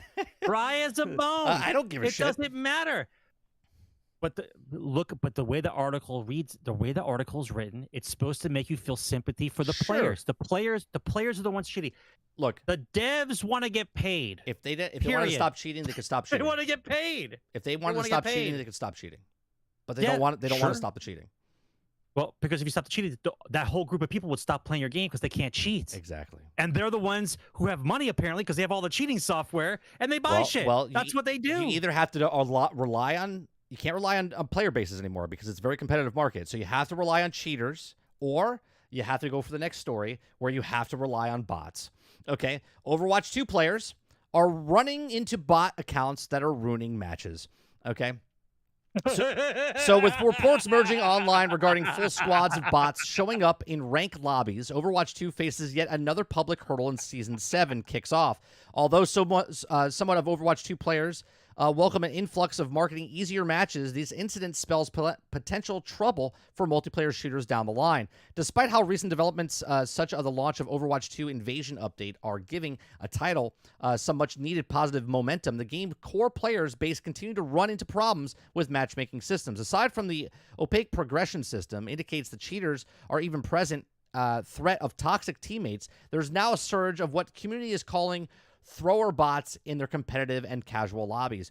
Reports detailing incidents of bots in competitive Overwatch matches going back as early as January of 2023. In a thread detailing their experience, Reddit user Malibu Cola wrote that the queue into the game against the entire enemy team that did not leave their spawn area, only moving right before the game would kick them for activity. Incidents like these only exacerbate the perceived decline of Overwatch 2's matchmaking experience, with recent reports indicating that the problem is going away anytime soon. A Reddit user reported getting paired up with a bot teammates and opponents for 6 games in a row over a 2-hour time span, with multiple users echoing their sentiments across the past few days. So, the prevalent theory of the community suggests that these bots, which tend to be tied to newly created accounts, fuel the growing gray market of Overwatch 2 Smurf accounts, whatever the frick that is. As the bots occur hours... A nicer way to say a mythical creature. Of bot fragging AFK gameplay end up placing in bronze, higher-ranking players can then purchase these accounts to wreak havoc in lower-ranked lobbies, practicing such as a plague high player volume multiplayer titles, Overwatch included, which are notorious for hosting a bad actors exploit matchmaking system for profit, or worse, simply to ruin the experience of others. So here you go, Sarge. It doesn't really matter what happens. It's either cheating or cheating with bots, and then bots ruining your game. And this is why one of the reasons the only PvP game I play is Battlefield, because I like Battlefield, right? But Call of Duty, cheaters.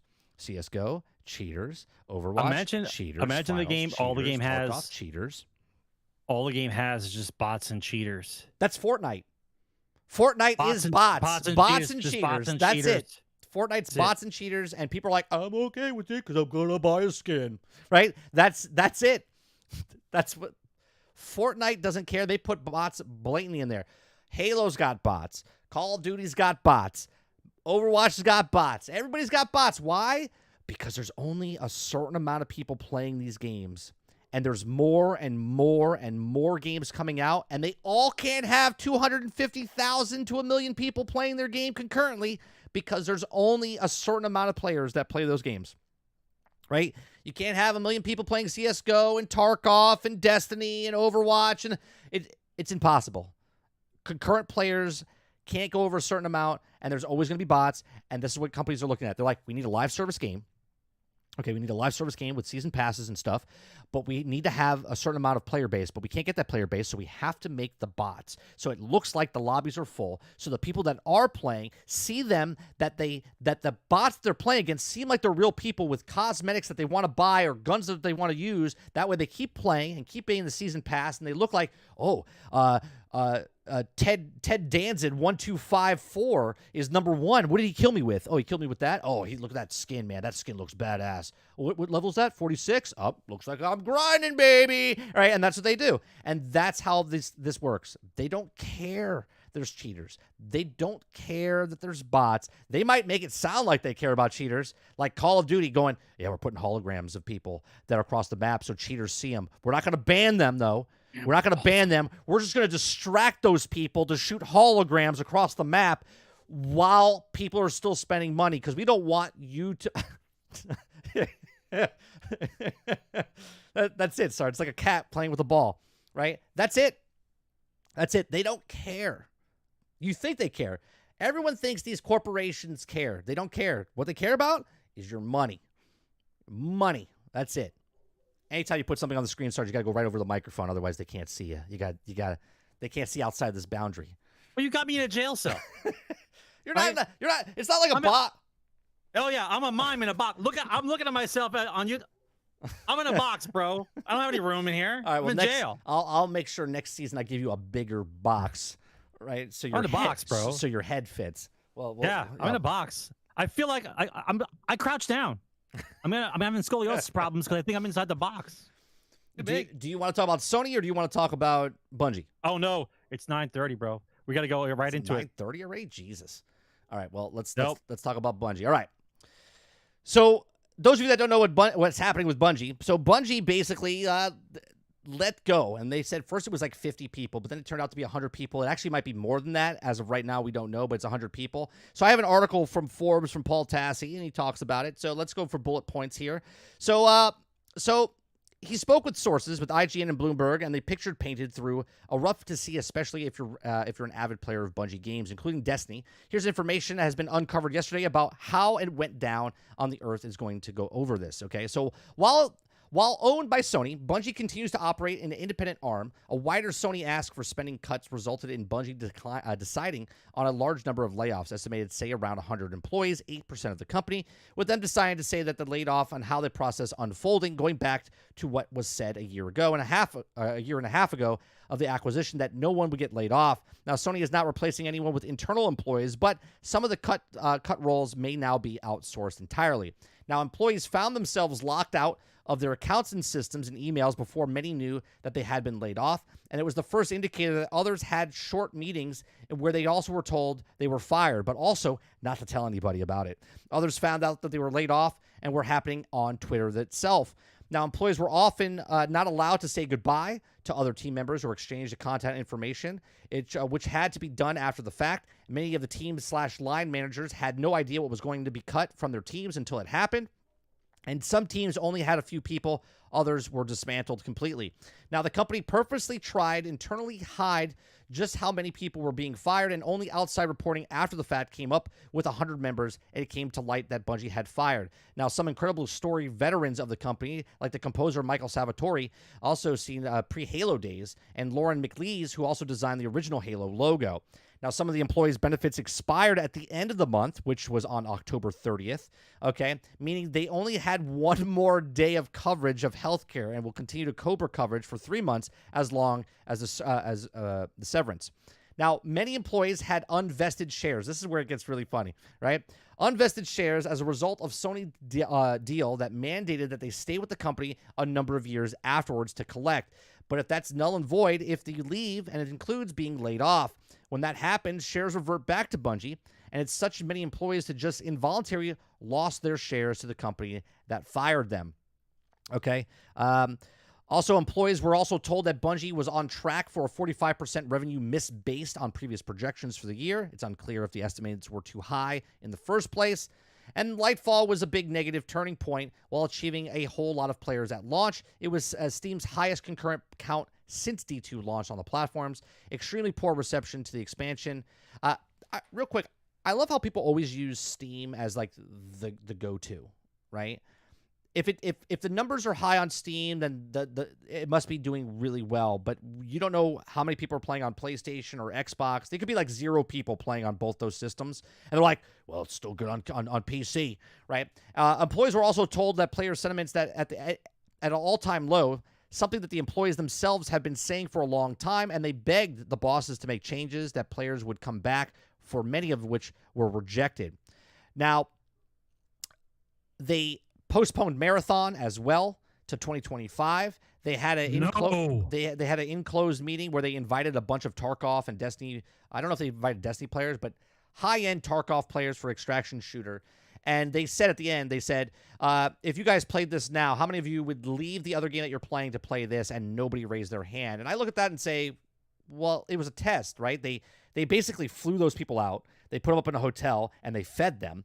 And then they were like, well, nobody raised their hand. Well, they were there to give feedback on if it was a bad game or not. And apparently it was a bad game, and hence why it's getting pushed back to 2025, right? And on top of this, Sarge, with the money issues and whatnot, they have a 200,000 square foot headquarters that they don't really use, and they say they're number one at leading people at remote working, but yet they built a 208,000 square foot studio that stayed vacant for a really long time. So out of all of this that you hear about what happened with Bungie, Sarge, what do you have to say? I think you should do the bullet points. I think I'm going to save my. I just did the bullet points. I just did all the bullet points. That we're going to go back and forth. That's how you wanted to do it. I Yeah. thought you were doing like a bullet point and then going back. No, to me. I'm just Okay. I just did all the bullet points. Okay. Which topic do you want to take on first? Well, let's talk about the stocks. There's a lot to talk about here. Well, we can't talk about the stocks because I don't know the details about how long you have to be before a certain amount of stocks trades over to you. Like, I don't know the inside and out. I can't talk about that. Don't you think I can't talk about it. You want to just call it scummy? You want to just call it scummy and that kind of thing? Well, I would like to here before you say that. Go ahead. I want to know, because they were unvested, right? People got stock options when Sony came in and bought them for $3.6 billion or whatever it was. They didn't pay it all out. So the employees got stock options for the company, okay? And maybe they had to hold on to them for, like, let's say 3 to 5 years, okay? Well, at the very least, what should have happened in that case, after that kind of deal was made, is they should have got the cash equivalent of what those stocks are worth present day as a severance package and walk out. Right, but they didn't. They just had to turn their stocks in, and they lost it. Understandable. Right. What I'm saying is, if you want to call it the shitty way of doing things, yes, it's shitty. Well, what should have happened is what I just said. However, can't shed a tear. This is corporate America. Right. But here's where I'm reading between the lines. They got rid of the composer who's been with the company literally since the beginning when they were with Halo. Yeah, okay? but they don't have to keep paying him, bro. No. I understand that. He made he's made the music for Halo and Destiny and stuff, right? It's like firing somebody that you have on retainer. No, I understand that, but he's been with the company for the longest. Now, I don't know this, okay, but I would assume that his stocks are higher than the person that just started last year that got stock options when they bought the company, right? That depends. No, I understand that. So this is where I'm reading between the lines. They got rid of a lot of people that were there for a really long time. Not developers, but they got people that were in-house, a lot of the composers, community managers. And I would like to know that, and we won't know this because it won't become public unless someone comes out and says it. Couple months, yeah. But we won't know if all the people that got fired, the 100 people that got fired, how many stocks did they own? That's what I want to know. I want to know the people that they got rid of, how many stocks each of those people owned, because I want to know if it was well, here's what my theory is. I want to know strategically that if they got rid of these people, they would get that money back, and that's more cash flow inside based on the investment, based on the stock options they gave those people, right? Well, this is why we can't really discuss this part of it. We can only assume. So, I'm absolutely. I'm reading between the lines based on what. So normally what happens is, in lieu of cash payments throughout the year or bonuses, you're taking it as a stock option, and you're assigned so many shares of stock to offset whatever the cash value bonuses would be, right? And then if the company does well, of course, those stocks appreciate in value. Right. The vetting part of this is them having to hold the stock for a period of time before they're allowed to sell it. Correct. So let's say they get 50 shares a year. Okay. But after they get the shares at the end of the year, those 50 shares are not real to them. They're not tangible until like a year or two later. Then those 50 shares are actually active. You know what I mean? Yeah. Like that's kind of like how they break it apart. So if they're saying that whatever shares they have are null and void, it might be the shares that they were currently having or the ones that were in the mature can't speak Majority. maturation the maturation. Take a breather. Take a breather. A maturation period, the period in which it matures. Okay, so maybe somebody who's been working there for 5 years, they get 50 shares a year. They already have 250 shares. This last 50 it never passes the maturation period, and so they lose it. Right? That might be something that happens. Like, I don't know the details. I'm just basing it off of other things that I know of that companies do. Okay? They might not lose all their shares. That's not true. Once I have shares, they're mine. You can't take them away from me. Yes. Well, not according to this. What? And this is what I'm telling you. You're reading this and you don't understand. I'm telling you, if the stocks mature, they become yours. They're active. They're actual tangible. They're mine, right? I'm trading them at that point. They're in my account. The company doesn't hold on to your shares and says, well, you get them when we feel like giving them to you. Well, they're unvested. There's a period of... They're unvested. That's fine, but it's not all of them, right? They're not holding all of them forever and then decide whether or not you get them or not. Right? There's a period of time that you hold them and then they become active, right? Otherwise, it's not even a perk, right? You can't tell me I'm working on you for 5 years. I get 50 shares a year, but they don't exist until 10 years later. Like that's not going to fly with anybody. That right? does happen though.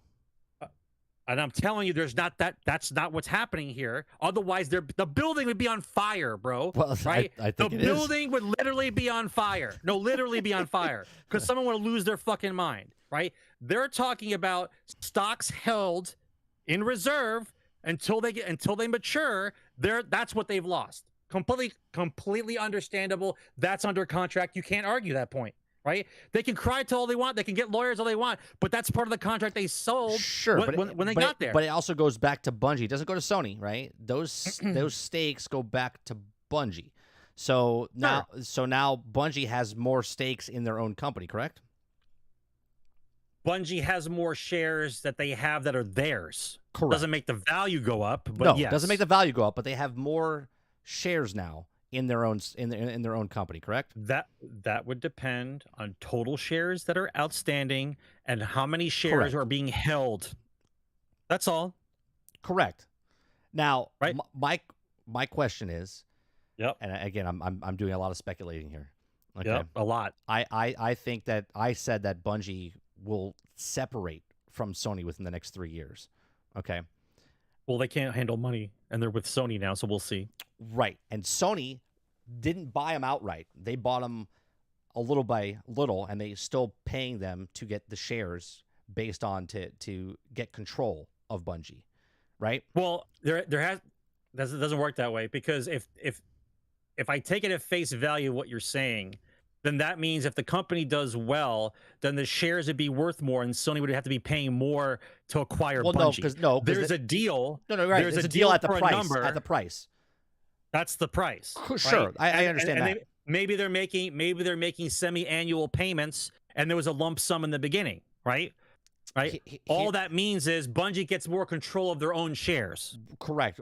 What I'm saying, okay. What I'm saying is that Bungie is, in my head, because this is how I think Bungie thinks, okay? Again, 100% speculation. I think that they fired these people to get more shares, okay? Because they'll have more shares than what Sony is going to pay out, and they're going to keep those shares because down the road, if Sony doesn't own all the shares, then it would be cheaper for them to get away from Sony when they have to pay them to get away from them again. I see what you're trying to say, but no company, unless they're really in financial straits, ever gives up more than 51% of stocks. They want to control their own company. So if there's 1 million shares, that's a low number, but if there's 1 million shares of Bungie, then 501,000 of them are theirs. The rest are in the public market because they want to be able to control their company in case somebody goes around buying a bunch of shit. Okay? I want to get to the point where the reasons why they were let go for this 45% discrepancy of them not being able to sell anything. Right. Let's discuss that one because that's more tangible. All right, go ahead. Okay. In the old days, a company would use either private money or a publisher Sure. to acquire funds to pay the staff to make a game For 3 years, right? 4 years. Which is all, right. which is technically a loan, right? Yep. So for 3 to 5 years, they get a loan from the publisher. They make the game. They sell the game. And the money that they make from selling the game goes back to paying off the publisher. Right, the investors. Plus profits. Correct. Plus profit, right? Not the Because- devs. Right. Because the devs are getting paid every week. Right, they're making with the their check money every that they week. borrowed. Correct. That's what that was. Yeah. Okay. So what they're saying is they had to let people go because sales were down. And this is where I call Projections. Yeah, bullshit. projections were down. This is where I call bullshit all day long. All day long. Because the product that you sold and the DLC that followed is the product. That's what you base your salaries off of. That's what you base the costs off of. Not the fact that 100,000 people didn't buy the Christmas skin Right. and that money's now missing. Okay. Right. So we were down 45% on our projections of the fictitious money because somebody has to buy a skin or some other nonsense inside the game. And so we're basing that off of the money that we were supposed to have. And that's why we have to fire people. Fuck you, right? That's bullshit. Yeah. Okay. That's complete bullshit. That's like saying I sell cereal, but you know, the prize inside the box they kept throwing away, and we found out that they're throwing the prize away, and we get paid because of the prize, and because they threw the prize away, I don't get my full money for the cereal box, so now I've got to close 3 factories in Nebraska. Like, that's not how it works. Right. Your budget projections are off of tangible products, not a fictitious income on fly-by-night stats of what you perceive the public's going to buy on a month-to-month basis. Right. Bungie makes money on the main game itself. They make off DLCs. They make off expansions and dungeons. They make off of the Eververse store. They make off battle passes and season passes. They make money off all of this stuff, right? They supposedly, but those are things I'm talking about. Things you have to have in order to play the game. I had to buy the product. I had to buy the DLC, not a battle pass. Battle pass is an no. But I'm just saying where they get all they sell the game, they sell the expansions to the game, and then they sell a bunch more other stuff in the game, and yet they still don't have the money. They just can't keep onto that money. That's the third topic. That's you're jumping ship again here. Stay with me. We're just talking about the tangibles here. They sold a product, not a skin, right? The skin is a bonus. It's a bonus. It's the cherry on top. It is yes, not part. If I showed you a fucking, I hate to use the pie. I hate it. Every statistical class they've ever used it, I hate it. Okay, because it shows this finite amount of money. It's not finite, but I'm going to use it because we have to talk about it, right? If the circle has 3 things inside it, right? The battle pass and the skins are not part of this circle. They're not even in this circle. It's over here somewhere of this extra money that we happen to make because of what's going on in here. It's not part of that pie, right? So when you budget and you're trying to pay your people, it's based off of tangible currency that you know you've made because of products that are sold, not based on whether or not Timmy got money from mom this month and he bought skins. That's not how it works.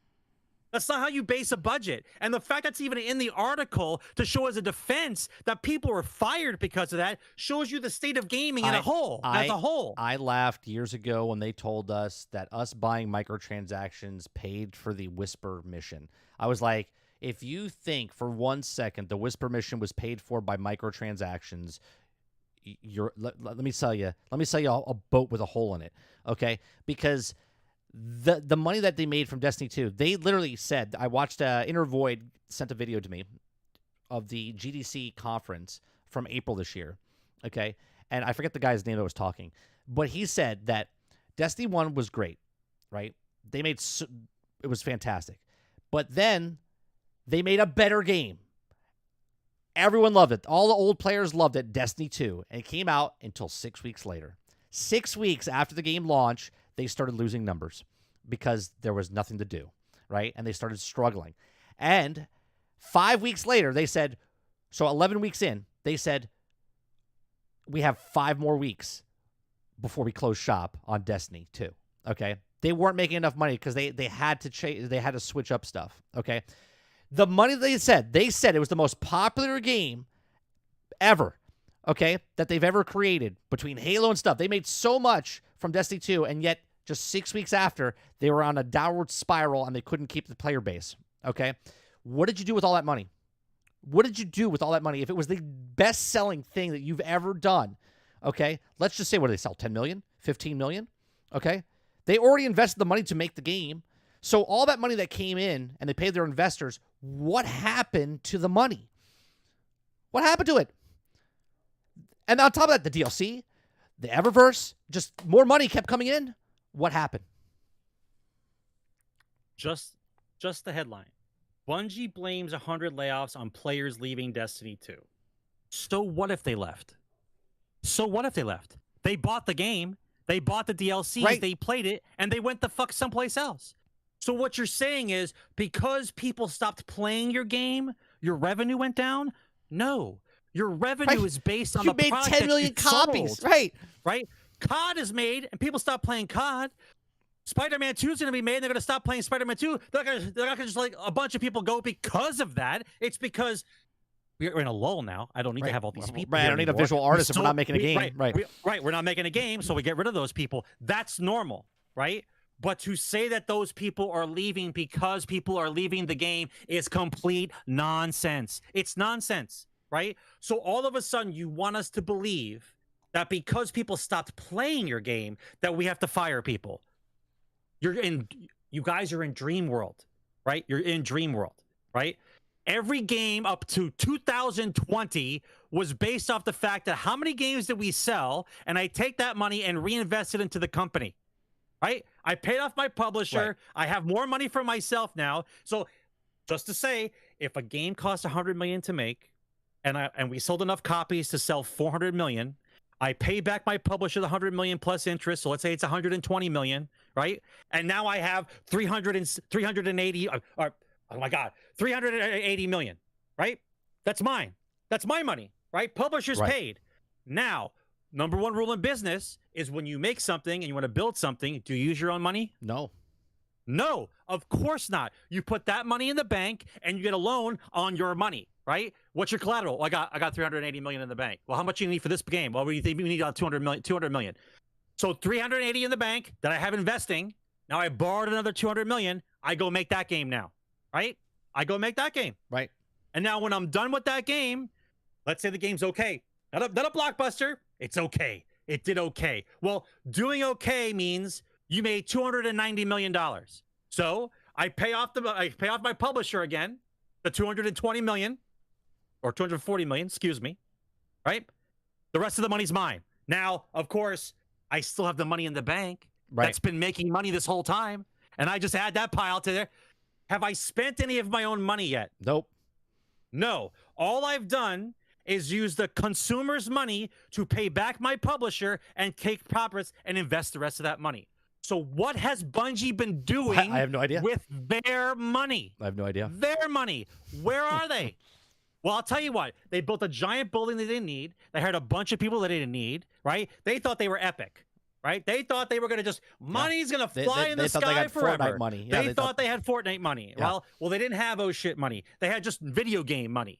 And video game money is I have to spend what I can, invest the best I can, cut corners next time, invest a little bit more, and see if the next game that I make is as good as the first. Or expansion, right? You are judged on your last project. I'm sorry. Are we on Earth?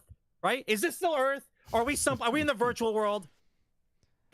Am I in the virtual world right now? Or is this Earth? I'm pretty sure it's Earth. So if your last project didn't do well, and you invested $200 million in it, but it only made $140 million, you still have to pay your publisher. You still have to pay back the money that you borrowed, right? All that means is you didn't make all the money, but you still made the money to make the game. Yeah. And so now all you're going to do is go back and get another fucking loan to make the next game. Here's the next laughable thing, though, right? Bungie and Destiny have been out every year for the last 9 years, 10 years, right? If you don't think they've made money over the last 9 years, I'm turning off this fucking computer right now. That's what I'm saying, right? It's I'm not stopping it's chat. not I'm leaving. It's not like Destiny came out and then nothing came out for 5 years, right? That's correct. Every year they had multiple expansions for $15 to $30. They had That's the correct. big expansions for $40 to $60. That's Right? correct. They had season passes. And how many people bought those games? We right? don't know because they don't share the numbers. So apparently 10. No. They don't Just share 10. the numbers now. We can do the first or 5. We don't go do it right now. We don't do it right The now. first What I'm saying is game, we can look back and we can see the numbers for those games. They've never said what the first game sold. The only reason we know they sold anywhere between 13 and 15 million copies of Destiny 1 is because where it ranked in the list that people did share the numbers, right? So they knew that this game made 25 million. We knew this game made 11 or 12. And it was between this game and this game. So we knew they made anywhere between 13 and 15 million sales for the first game. Great. From So that 13 alone, that's million, like $9 billion to $1.2 billion before, you pay out the stuff. That money alone should be enough to pay for the next 5 years of development because there's no way in hell Destiny, after it came out, cost $1 billion to make. Impossible. Especially since every 6 months they had another expansion coming out and they paid $40 for it. Well, I have to. I don't know exact numbers. I have No, to go nobody look down, does do except them. research, right? I would have to look. Well, I would have to say over the 10-year period, you have at least between 8 and 10 million people playing. You have to worldwide. Have to. Here we can and they've bought every expansion that there is. So I don't know what you're talking about when you say you don't have any money. Listen, Bungie is bad with money. I don't know how anybody else can. If there was just some normal financial advisor, just have analyze the company and then come on to finance channel, just talk about it. Is Bungie bad with money? The answer is a resounding yes. This company spends money like there's not going to be any money tomorrow. That's how much money they spend, right? It's not possible. It's not possible that they have had to been picked up and let go 3 times. So based off of this, I don't know how accurate this is. This is off mmopopulation.com, right? This is just numbers I'm throwing out there. I don't know if this is actual, right? It says as of 2023, November, subscribers, player base or whatever, is 44 million people. But active players is 1.6 million. Okay, 1.6 million active players. Okay. I don't know if that's concurrent. But we don't know a definition of the word active, so let's move on. Yeah, I don't know. Once a month, once a week. We don't know what that means, so go ahead. Yeah, but that's it. That's it. That's the number. 44 million people, maybe individual people that came in over the years that played the game, bought an expansion, bought something, right? If you have 44 million people, regardless if they're paying microtransactions or not, they had to buy the game. They had to buy it. They had to buy the game. And they had to buy the expansions. Right. You had to buy it. You weren't allowed to continue the story unless you bought it. Everybody who's continuing the story had to buy the next upgrade. You had to get Witch Queen. You had to get Beyond Light. You had to get Shadowkeep. You had to get these DLCs. They were $40, $50, $60 a piece. That's what it was. It was your annual fee for Bungie. Oh, next year, Shadowkeep, got to pay $50 to continue the story. So millions of people bought it, even if it was average, bro. Even if it was average, right? 6 million people, right? Let's do average. Let's do the average. 6 million is not a lot. That's average for AAA game, right? 6 million. Right? I would say they're about 5. I would say about 5 million for them. Yeah. So without anything happening, it's $360 million, right? Without anything happening, and that's before any microtransactions. That's before the expansion, right? or the DLC thing. That's just the game. Right? 360 every year? 360 million? Here's another one from SteamDB. SteamDB says owner estimation. Okay. By VG Insight, it says 16.66 million, and by Play Tracker, it says 39.52 million. So somewhere between the middle. The difference. Let's just say it's what's in between? 25 million. 25? $1.5 billion. Yeah. For one release. Right. That's 1 year. One release. Let's just say Shadowkeep. One release. Yeah, 1 year. Okay. So $1.5 billion. And I want to make it clear. Hold on, I want to make it clear because there's going to be some person that types in the comments section, well, you know, they don't get that whole full thing. Yeah, we understand how math works. Yeah. We're just talking about 1.5 billion is a difference between $1 million. Oh. They didn't make $1 million and then split it between It's only a certain percentage that's for labor, a certain percentage is for building. Like, we got it, man.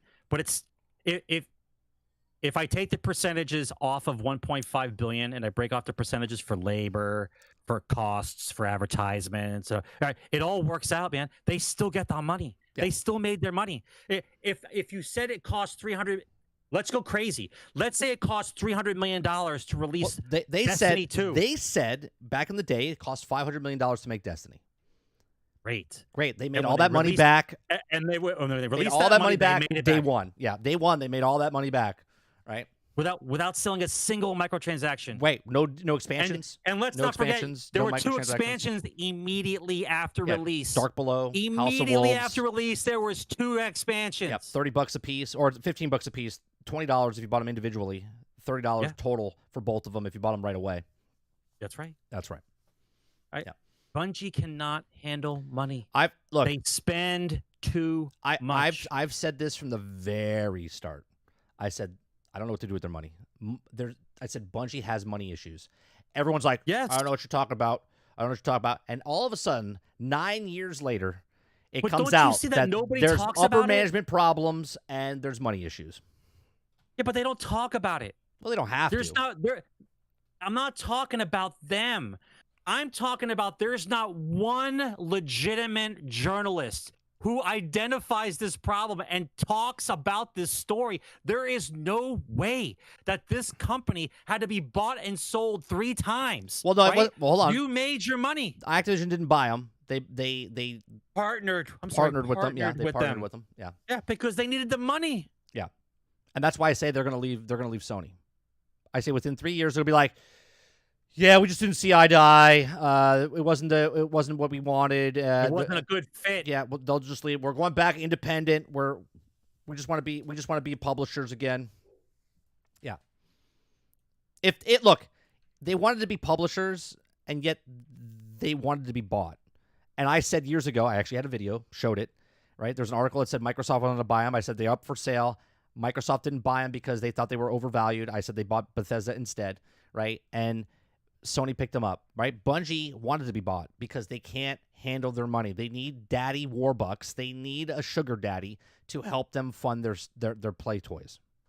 Ramsey, I would believe you, except that Bungie had 10 years to do anything else except just Destiny. People aren't working all at the same time for a game. They do it in phases. This group does this group does this, and the game moves along. Bungie could have made any other game this last 10 years, but they didn't. Yeah, look. All eggs in one basket, bro. All eggs. Did Spider-Man, after they made Insomniac, after they made Spider-Man, did they go bankrupt? No, they made money because they sold 30 million copies, and they can make Miles Morales, and they can pay for their next game that they're making, and they can pay for Wolverine, and they can pay for, right? Like, if you guys think Insomniac does well, right? If you guys think that, tell me this, and I understand there's a big difference between 1,000 employees and 20 employees, but how can Hello Games make so much money off the original sales? They never have to charge for another expansion again because there's only 20 of them 7 years later. No, I understand that. There's only 20 of them, but they probably only sold like 6 million copies when it came out. Meanwhile, they sold. When you only have 20 people, I understand. Plenty. Yeah, I get that. But Bungie literally has, let's say they had 1,100 employees. They didn't have that when they first started. But regardless, that 1,100 employees, they sold 15 million units, okay, of Destiny. Then they sold, let's say an average of 5 million DLCs for every DLC that came out for the hardcore group that was playing for the first 3 to 4 years of Destiny 1, right? That money alone would fund the rest of Bungie for the remainder of the decade based off just the first 3 years. How many people work for Bungie? I think it's like 1,100. Roughly? I think it's 1,100. Now it's like 900 or something. So if I gave them the average for developers, I gave them like 85 grand. I gave them 85. I'll give them, you know what? I'll give them 95 grand. Give them 100. Give them 100 grand, Sarge. No, I'll give him 95 grand. Let's splurge. We gotta do taxes and shit, right? So it's 104 million dollars a year, just labor, 104 million, right? So a game costs five years to make, 5 years of grueling. That's 522 million dollars. And when they sold the game originally, we got the price tag for the original one. They sold like 30 million copies. No, the original Destiny first sold between 13 and 15 million copies. All right. So 522 million, 13 million. They have 1,100 employees as of 2022, but now you got to subtract 100. Yeah, it's fine. That's fine. All right. So $780 million. Right? Yeah. What was that for? Just the first game. That's just the first game. Just the first game, right? Right. So then you got your money, right? And you released 2 expansions at the same time, right? The $30, and you know everybody who had Destiny at that time. The first 2 expansions were definitely bought. Yeah. So let's just say, let's not do. It was 30 for both of them. It was 30 for both. Yeah, I know, but let's do. Not everybody played Destiny 1. They stopped immediately afterwards. You remember that, right? They played the game and they put it down. So what'd you say? 20 million people for the original one? What was how many people played the first game? 15 million. 15 million. So let's say only 12 million. Right?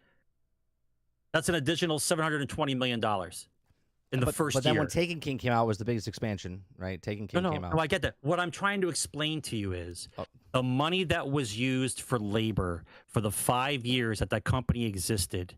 Okay. And on top, 20%, 30% what it cost to make that game. And when they say cost, by the way, it's not just the salaries. Yeah. They're talking about everything. They're talking about the advertisements and everything. When they say the cost of the game is this number, right? Well, if $520 million and another $720 million in the first 6, you're covered. You're covered. This is before you started working on anything else. This is before you decided you decided to go. You decided to become a baller. You want to build your own building. You want to do all these things. I guarantee you, they didn't have enough money for all this, right? So they had to get in bed with somebody else. So it's obvious. Well, let's talk about this, right? Bungie's now with Sony. Is this Sony's problem?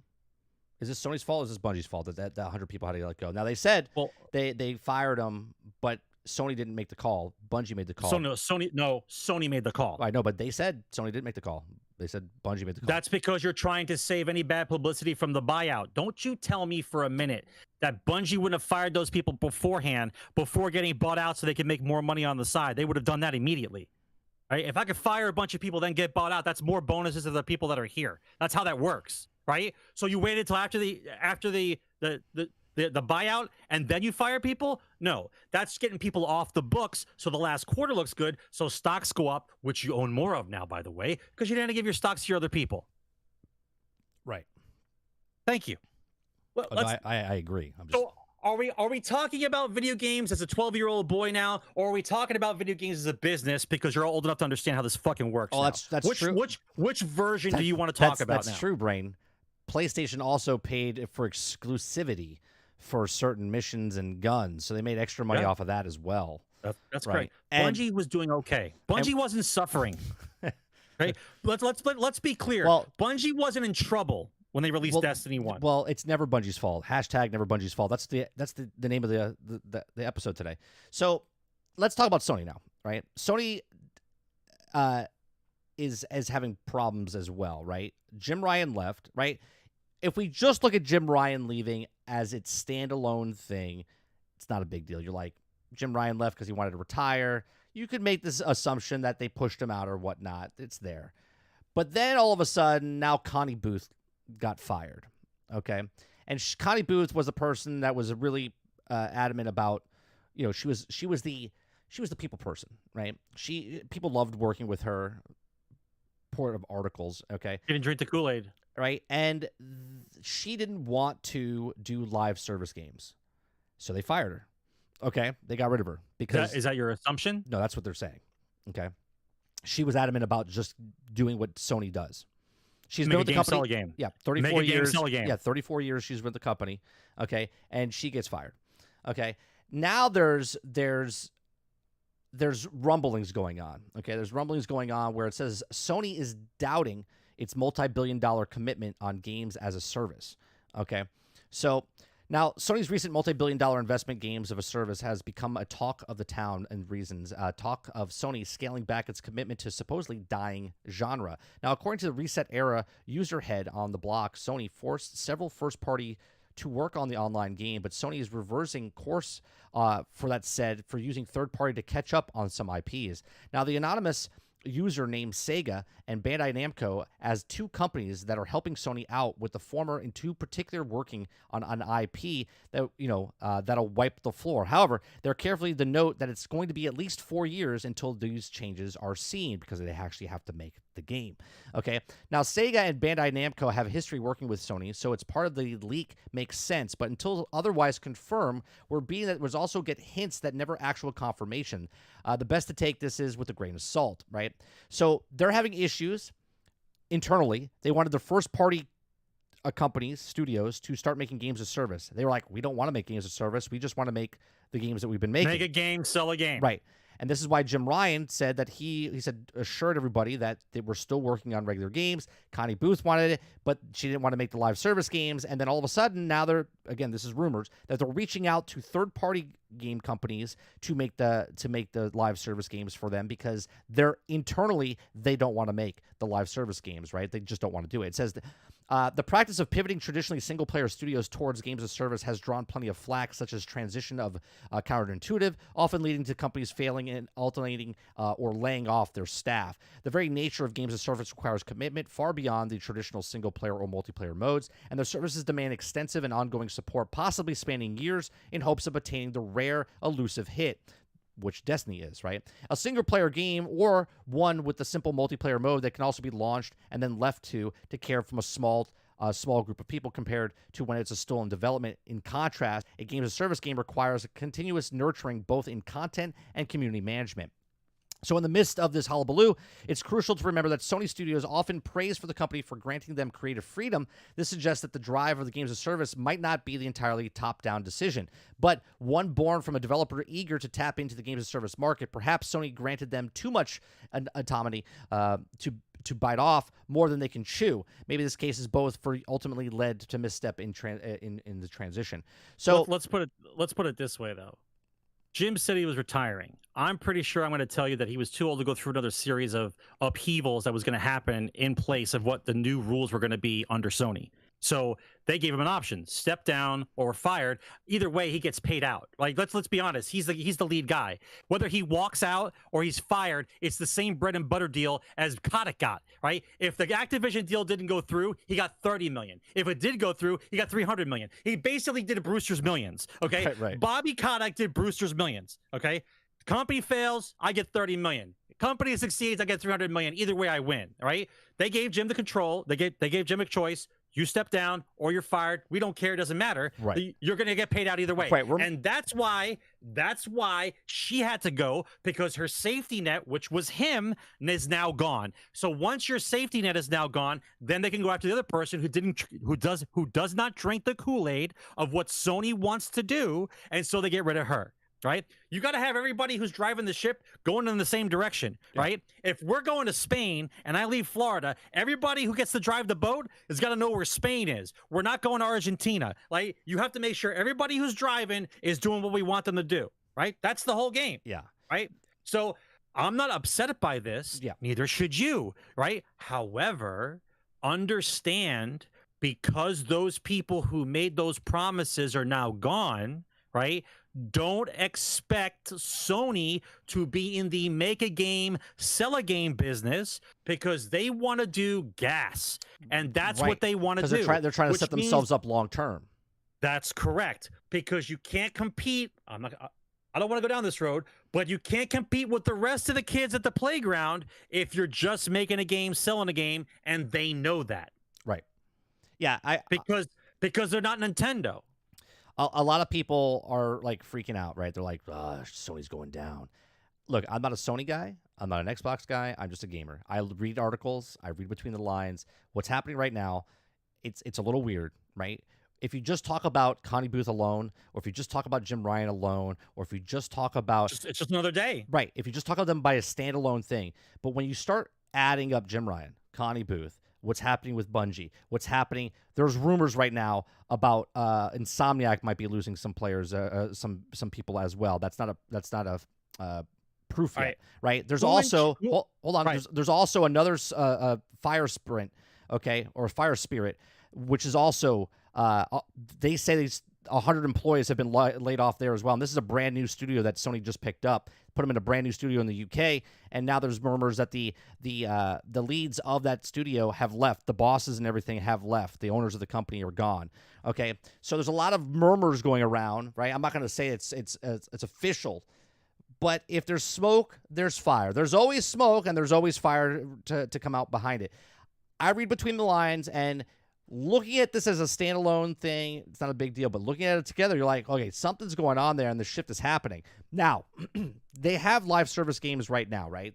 They have their Gran Turismo. They have their MLB The Show. They have Helldivers coming out. There's other games that are coming out that are already live service for Sony. I said years ago, okay, I said that they have to adjust to what the market's doing, right?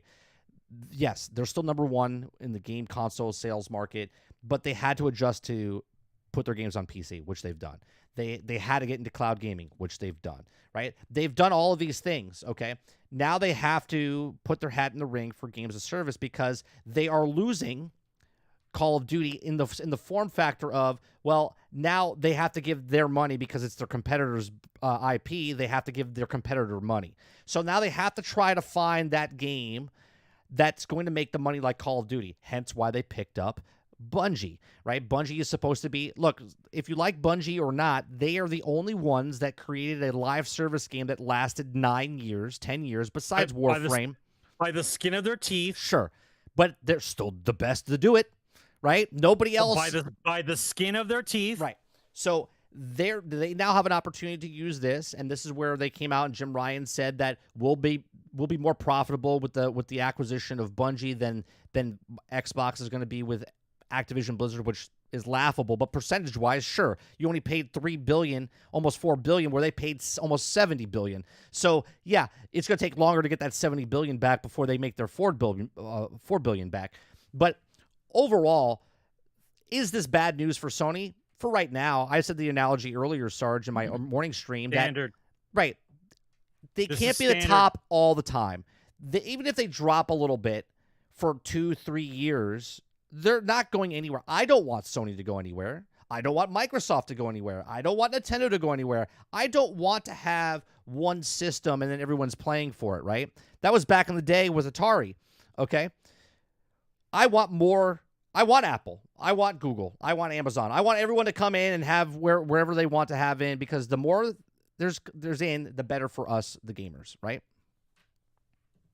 All you have to do is just look at this objectively. I'm sure there's some coincidences in here. If you believe in coincidences, that's fine. If you don't believe in coincidences, I understand that too. All I'm going to say is there's nothing going on with Sony that's out of the ordinary. No, this is what businesses do. They bought a company. There's restructuring. The people in charge were not on the same level as what the restructuring wanted to do, so they had a choice to stay or leave. Once Jim is gone, they got rid of the other girl because she's got no one to lean on now to keep her in there because she didn't drink the Kool-Aid.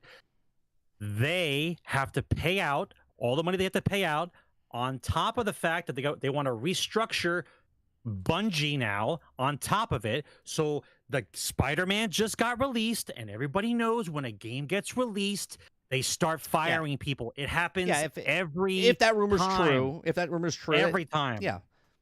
Every time. So now you're going to have some people laid off from Insomniac. You're going to have people laid off from Bungie. It makes the stock price go up for the end of the year. Costs are down. This is normal procedure, guys. They're not on fire, right? This is restructuring for them. Now, if the next 3 games Sony releases is all a bunch of garbage, then yeah, we could say that maybe they're on fire. But they're not imploding. They're not on fire. This is normal business, man. This is normal, right? They need to get all their ducks in a row before they can move forward. Acquiring Bungie, Bungie's going to leave their gas as a service because they believe in the fact that they had a game run for 10 years. I'm sure that was part of the selling point of the guy who's in charge. Who's in charge of Bungie now? I don't even know who's in charge of Bungie, right? The guy in charge of Bungie probably sat in a room with the Sony staff and said, listen, I don't know what you guys feel about us, but here's our numbers. Here's what we did over the last 10 years that we were able to keep a gas game alive this long. We're your guy. You guys want to do gas games? Right. We're the guys you want. Like, I'm sure he pitched himself in the room because they want Bungie to be there because they're... Name another company. You're not going to. Name another company who has a gas game for 10 years.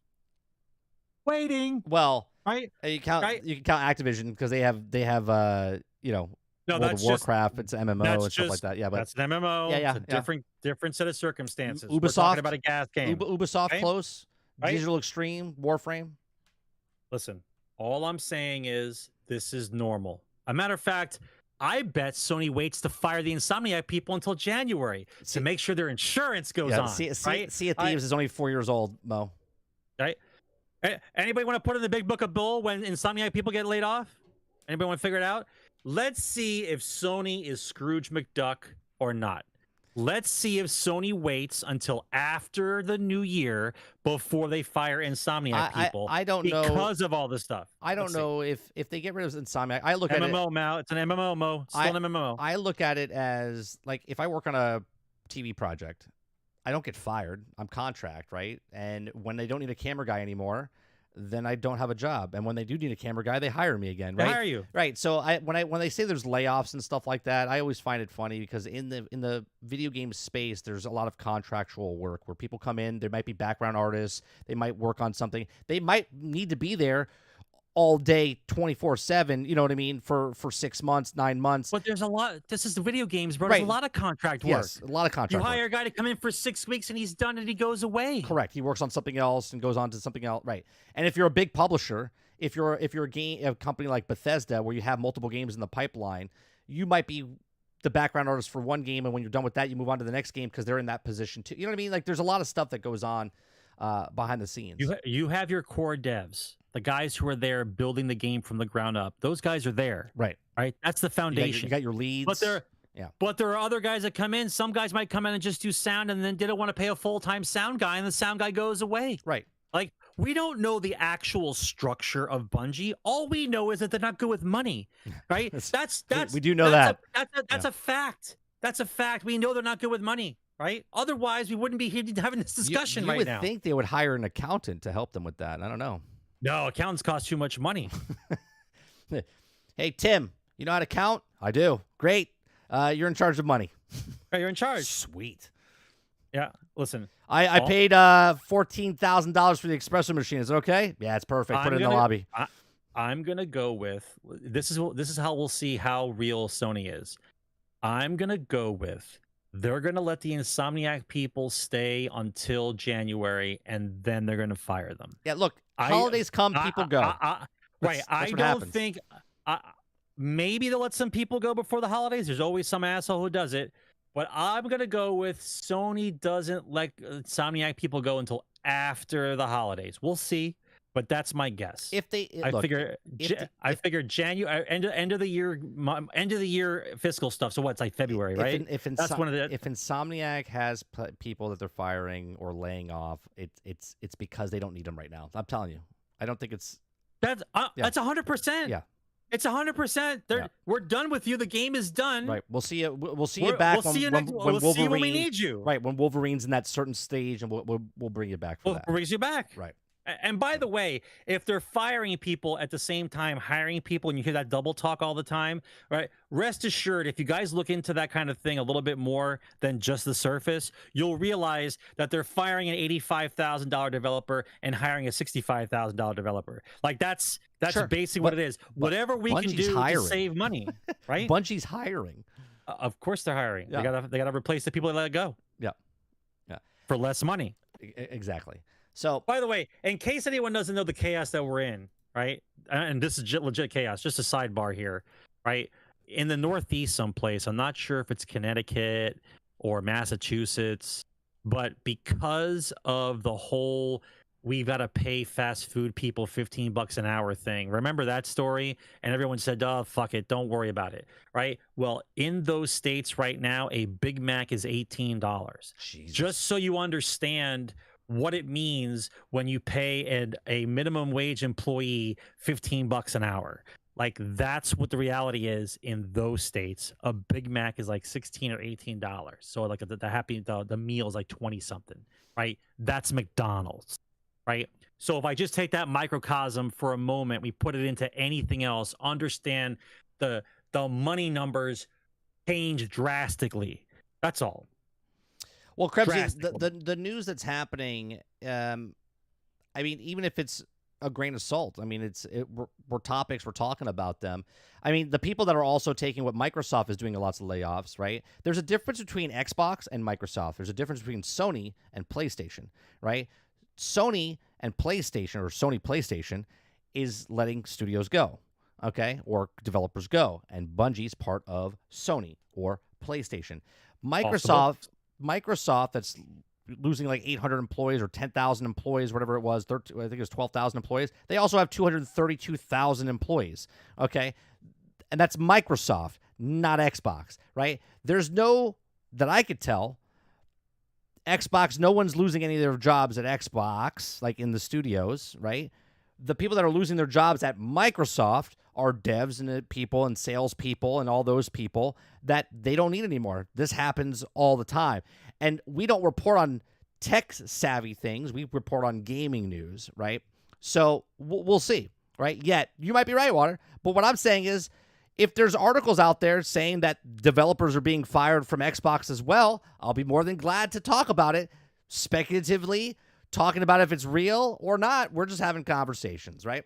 So going to the other people, with Activision Blizzard being bought and seeing someone came up with a roadmap per se, they did it in like Photoshop or whatnot, but to show Xbox Studios roadmap, right? You look at this from 2020 till 2024, and you can see the games that came out, regardless if they're good or bad, right? This is not what this is about. This is just about visualizing the amount of games that are coming out for Xbox. Okay, so we're in 2023, and this year we had Hi-Fi Rush, GoldenEye, Age of Empires 2, Ghostwire, Minecraft Legends, Redfall, Quake 2, Age of Empires 4, Starfield, Forza Motorsports, Modern Warfare 3 is coming out now because now they're part of it.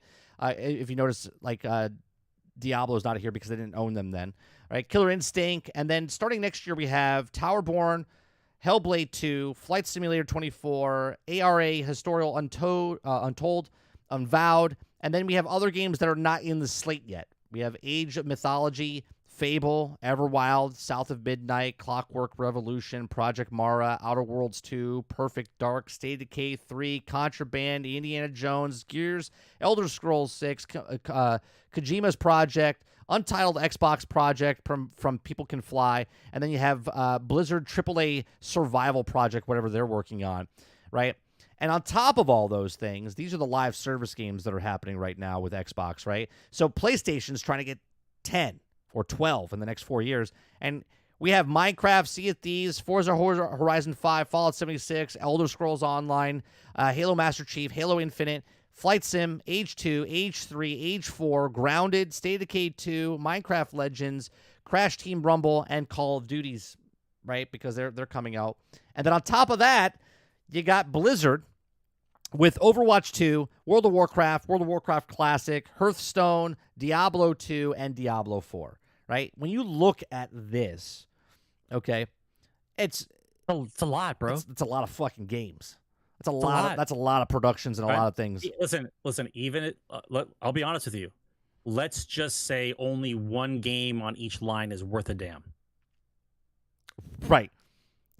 One's worth a damn, and two are okay. Right. Like in 2024. Right. One's good. I'm two are okay. I'm interested in Avowed. I'm interested in Avowed. I might dabble in the other ones, but I'm interested in Avowed. I might dabble in Flight Sim 2024 if it has like a career mode type of thing. Other games down here, I'm interested in Fable. I'm interested in State of Decay 3. I'm interested in Outer Worlds 2 and Indiana Jones, right? But we don't know when those that comes out, right? It's a lot of games though, man. I mean, $70 billion got them a lot of stuff. And that's not even a lot of the stuff that's on here. This is just other titles, right? And these are the games that we know of. There's other studios that we don't know of that they're paying big money to. Like, Suicide Squads might be on here for Game Pass day one. You know what I mean? Creature. 4. 4 out of 5. How many out of each line?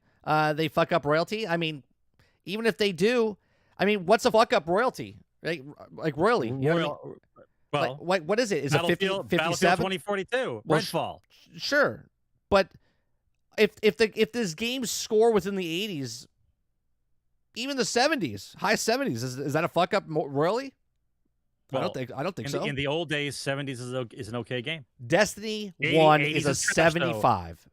80s is trash, though. We know this now. Right? So 75 is a good game. 82 Destiny 1 was a 75. That's true. What's that? The next 5-year list? This is someone did a Photoshop of the games that we know that are coming out for Xbox, and they posted it together. So this is in 2024, up to 2024, and we don't know when these games come out. Where it says upcoming, from Age of Mythology Retold all the way down to Blizzard AAA Survival. We don't know any kind of year when this comes out. It could be 2025, 2026, 2027, right? It could be to 2030. Who knows? Well, at the very least, those of you who watch this show should just look at gaming a little bit differently than how you used to look at it when you were 12 years old and all excited about whatever game was coming down the pike. Things are different now, right?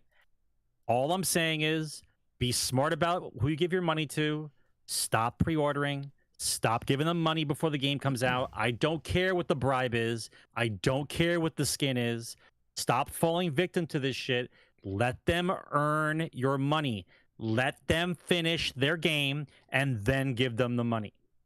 It's easy. This is easy. We can fix this shit in a year.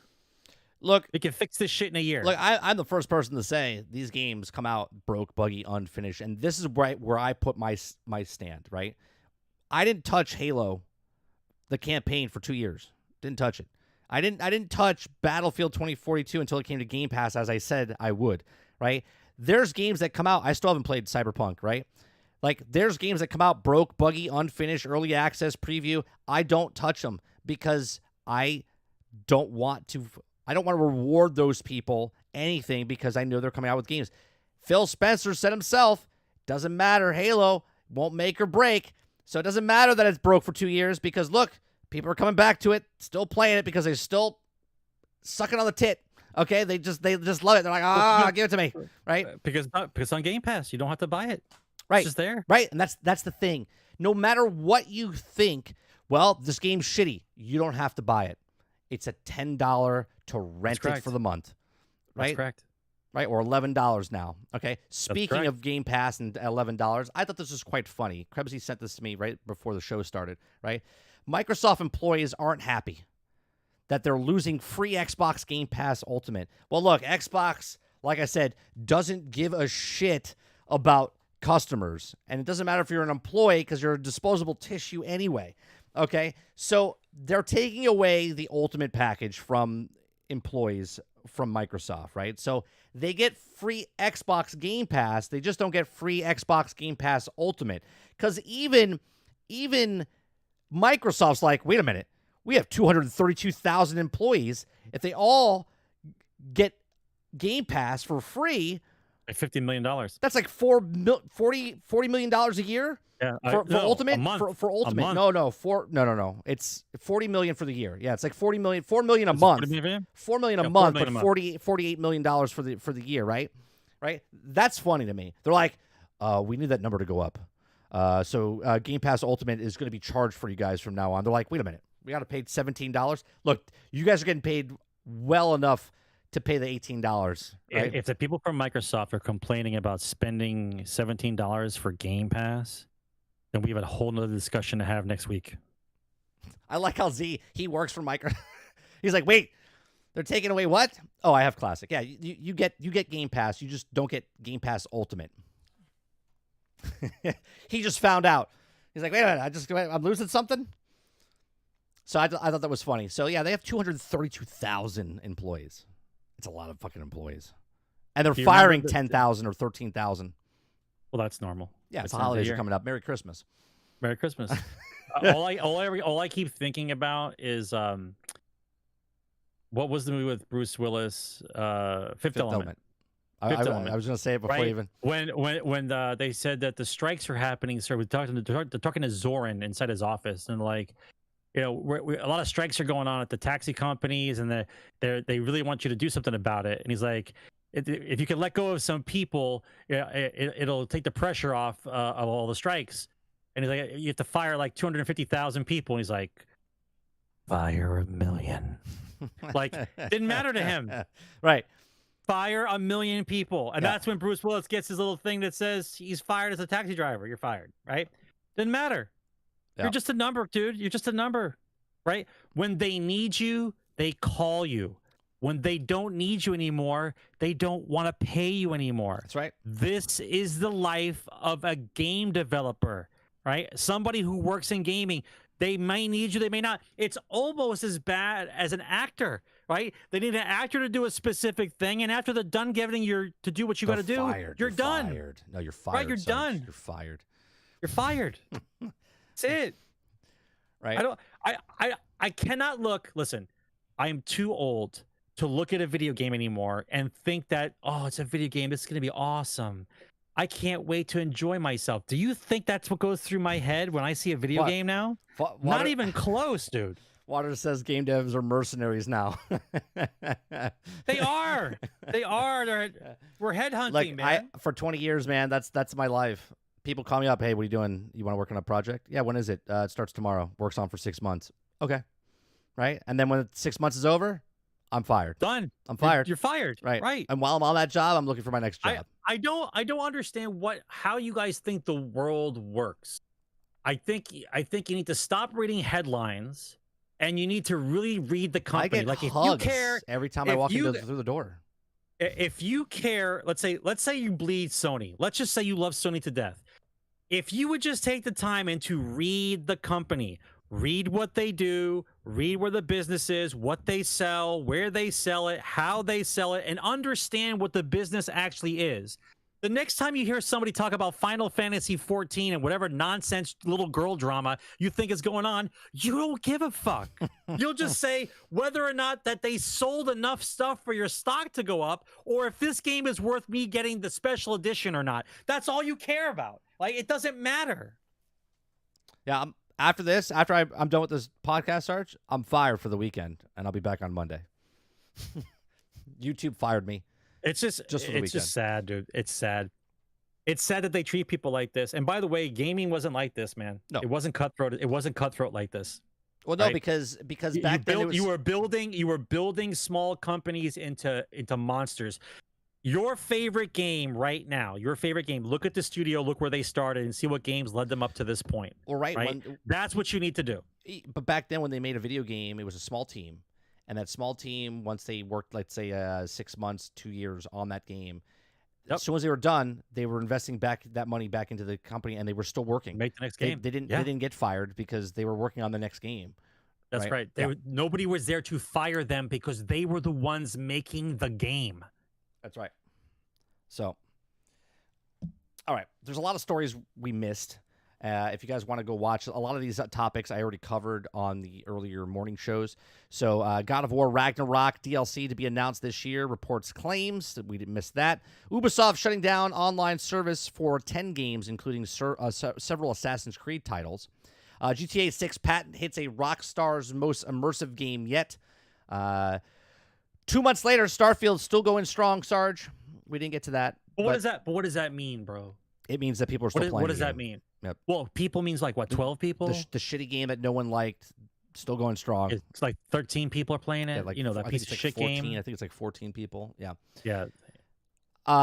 Microsoft, 3 years after hands-off management with Microsoft, is making Bethesda and ZeniMax report directly to Xbox. Right? I said it a couple months ago. I was like, when we came out, when Redfall failed, and everyone was like blaming Xbox or blaming Microsoft, I was like, that was Arcane Studios' fault, Bethesda's upper management. And then when they bought them, yes, it was Microsoft takes the responsibility, but Arcane was like, please cancel this. And Microsoft's like, Yeah. no, you're fine. Do your job. Yeah, Do your job. And they're like, no. Do your job. No, you got to cancel us. We don't know what we're doing, right?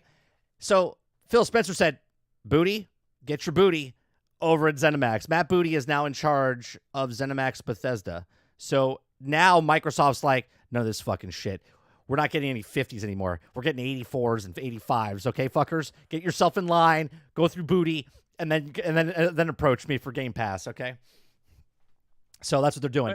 You need before you finish, you need to mention the whole guy that talked about Miles Morales being a DLC or not a DLC thing that you told me earlier. Oh, well, that's the Ragnarok. Okay, so this is an article. Okay, this is an article, and the leaker or the person that's saying this. Okay, so it says, according to the outlet, the news comes from sources close to Sony that claim that the DLC could come on its own standalone game, somewhat similar to Spider-Man's Miles Morales, which I find funny because we said that Miles Morales was supposed to be a DLC, but they made it into a standalone game, okay? And this is why they didn't charge full price for it. That's why it was $50, okay? It was supposed to be DLC, and they went, no, we need games for PlayStation 5 when it comes out, so let's take Miles Morales and put it over there for $50, and then we'll combine. And now they said that the DLC for Sony's God of War Ragnarok might be coming out, but it's a standalone game, but it's actually supposed to be DLC, but they're going to make it a standalone game,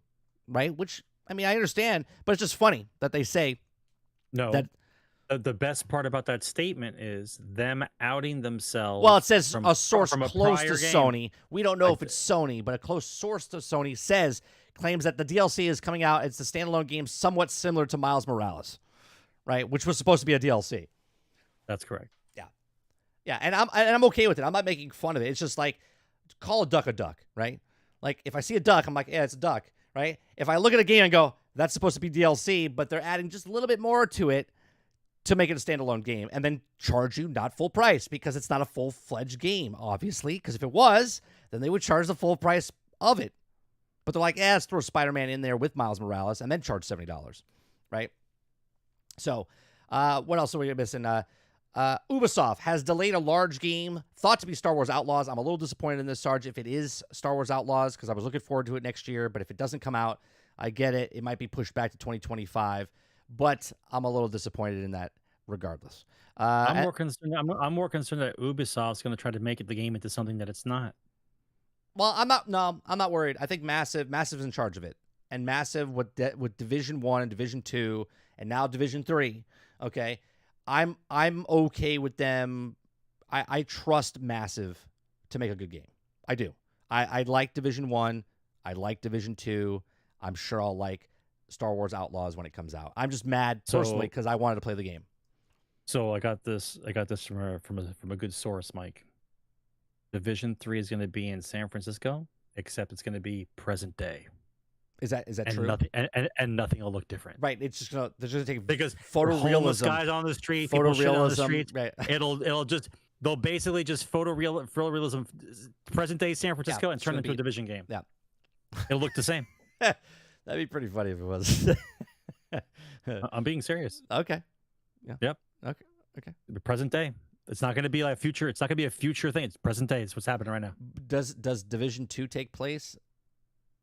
Does Division 2 take place during the present day?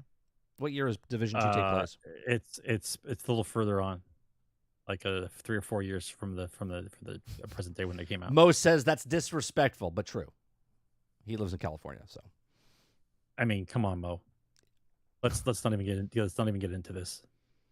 And then the last thing that we didn't talk about, if you guys want to go know more information, Teenage Mutant Ninja Turtles tabletop RPG Kickstarter blows past funding goal. So the Kickstarter campaign is looking to bring back the old Teenage Mutant Ninja Turtles tabletop RPG that quickly passed its funding goal. The funding goal, let me see what it was. So you guys, let me see. Does it say what the funding goal was? Yeah, it passed the deadline roughly at 424. Almost made $500,000 raised, and it ends on November 28th. So they still got some time. So if you guys want to go get the Teenage Mutant Ninja Turtle role-playing RPG role book, you guys can go check that out over on Kickstarter. All right, we now have time for questions.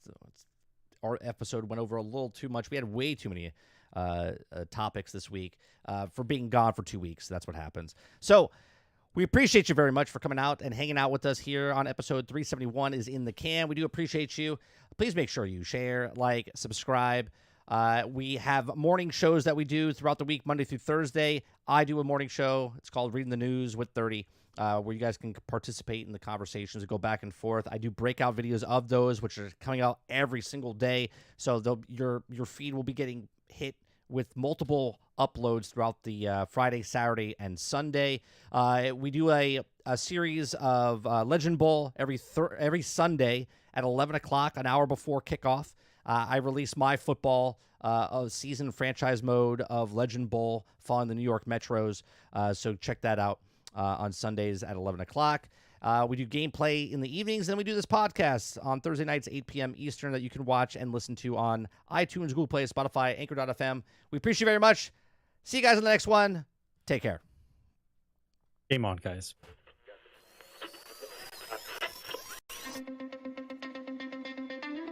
They're two brothers and gamers that have been playing games since the early 1980s.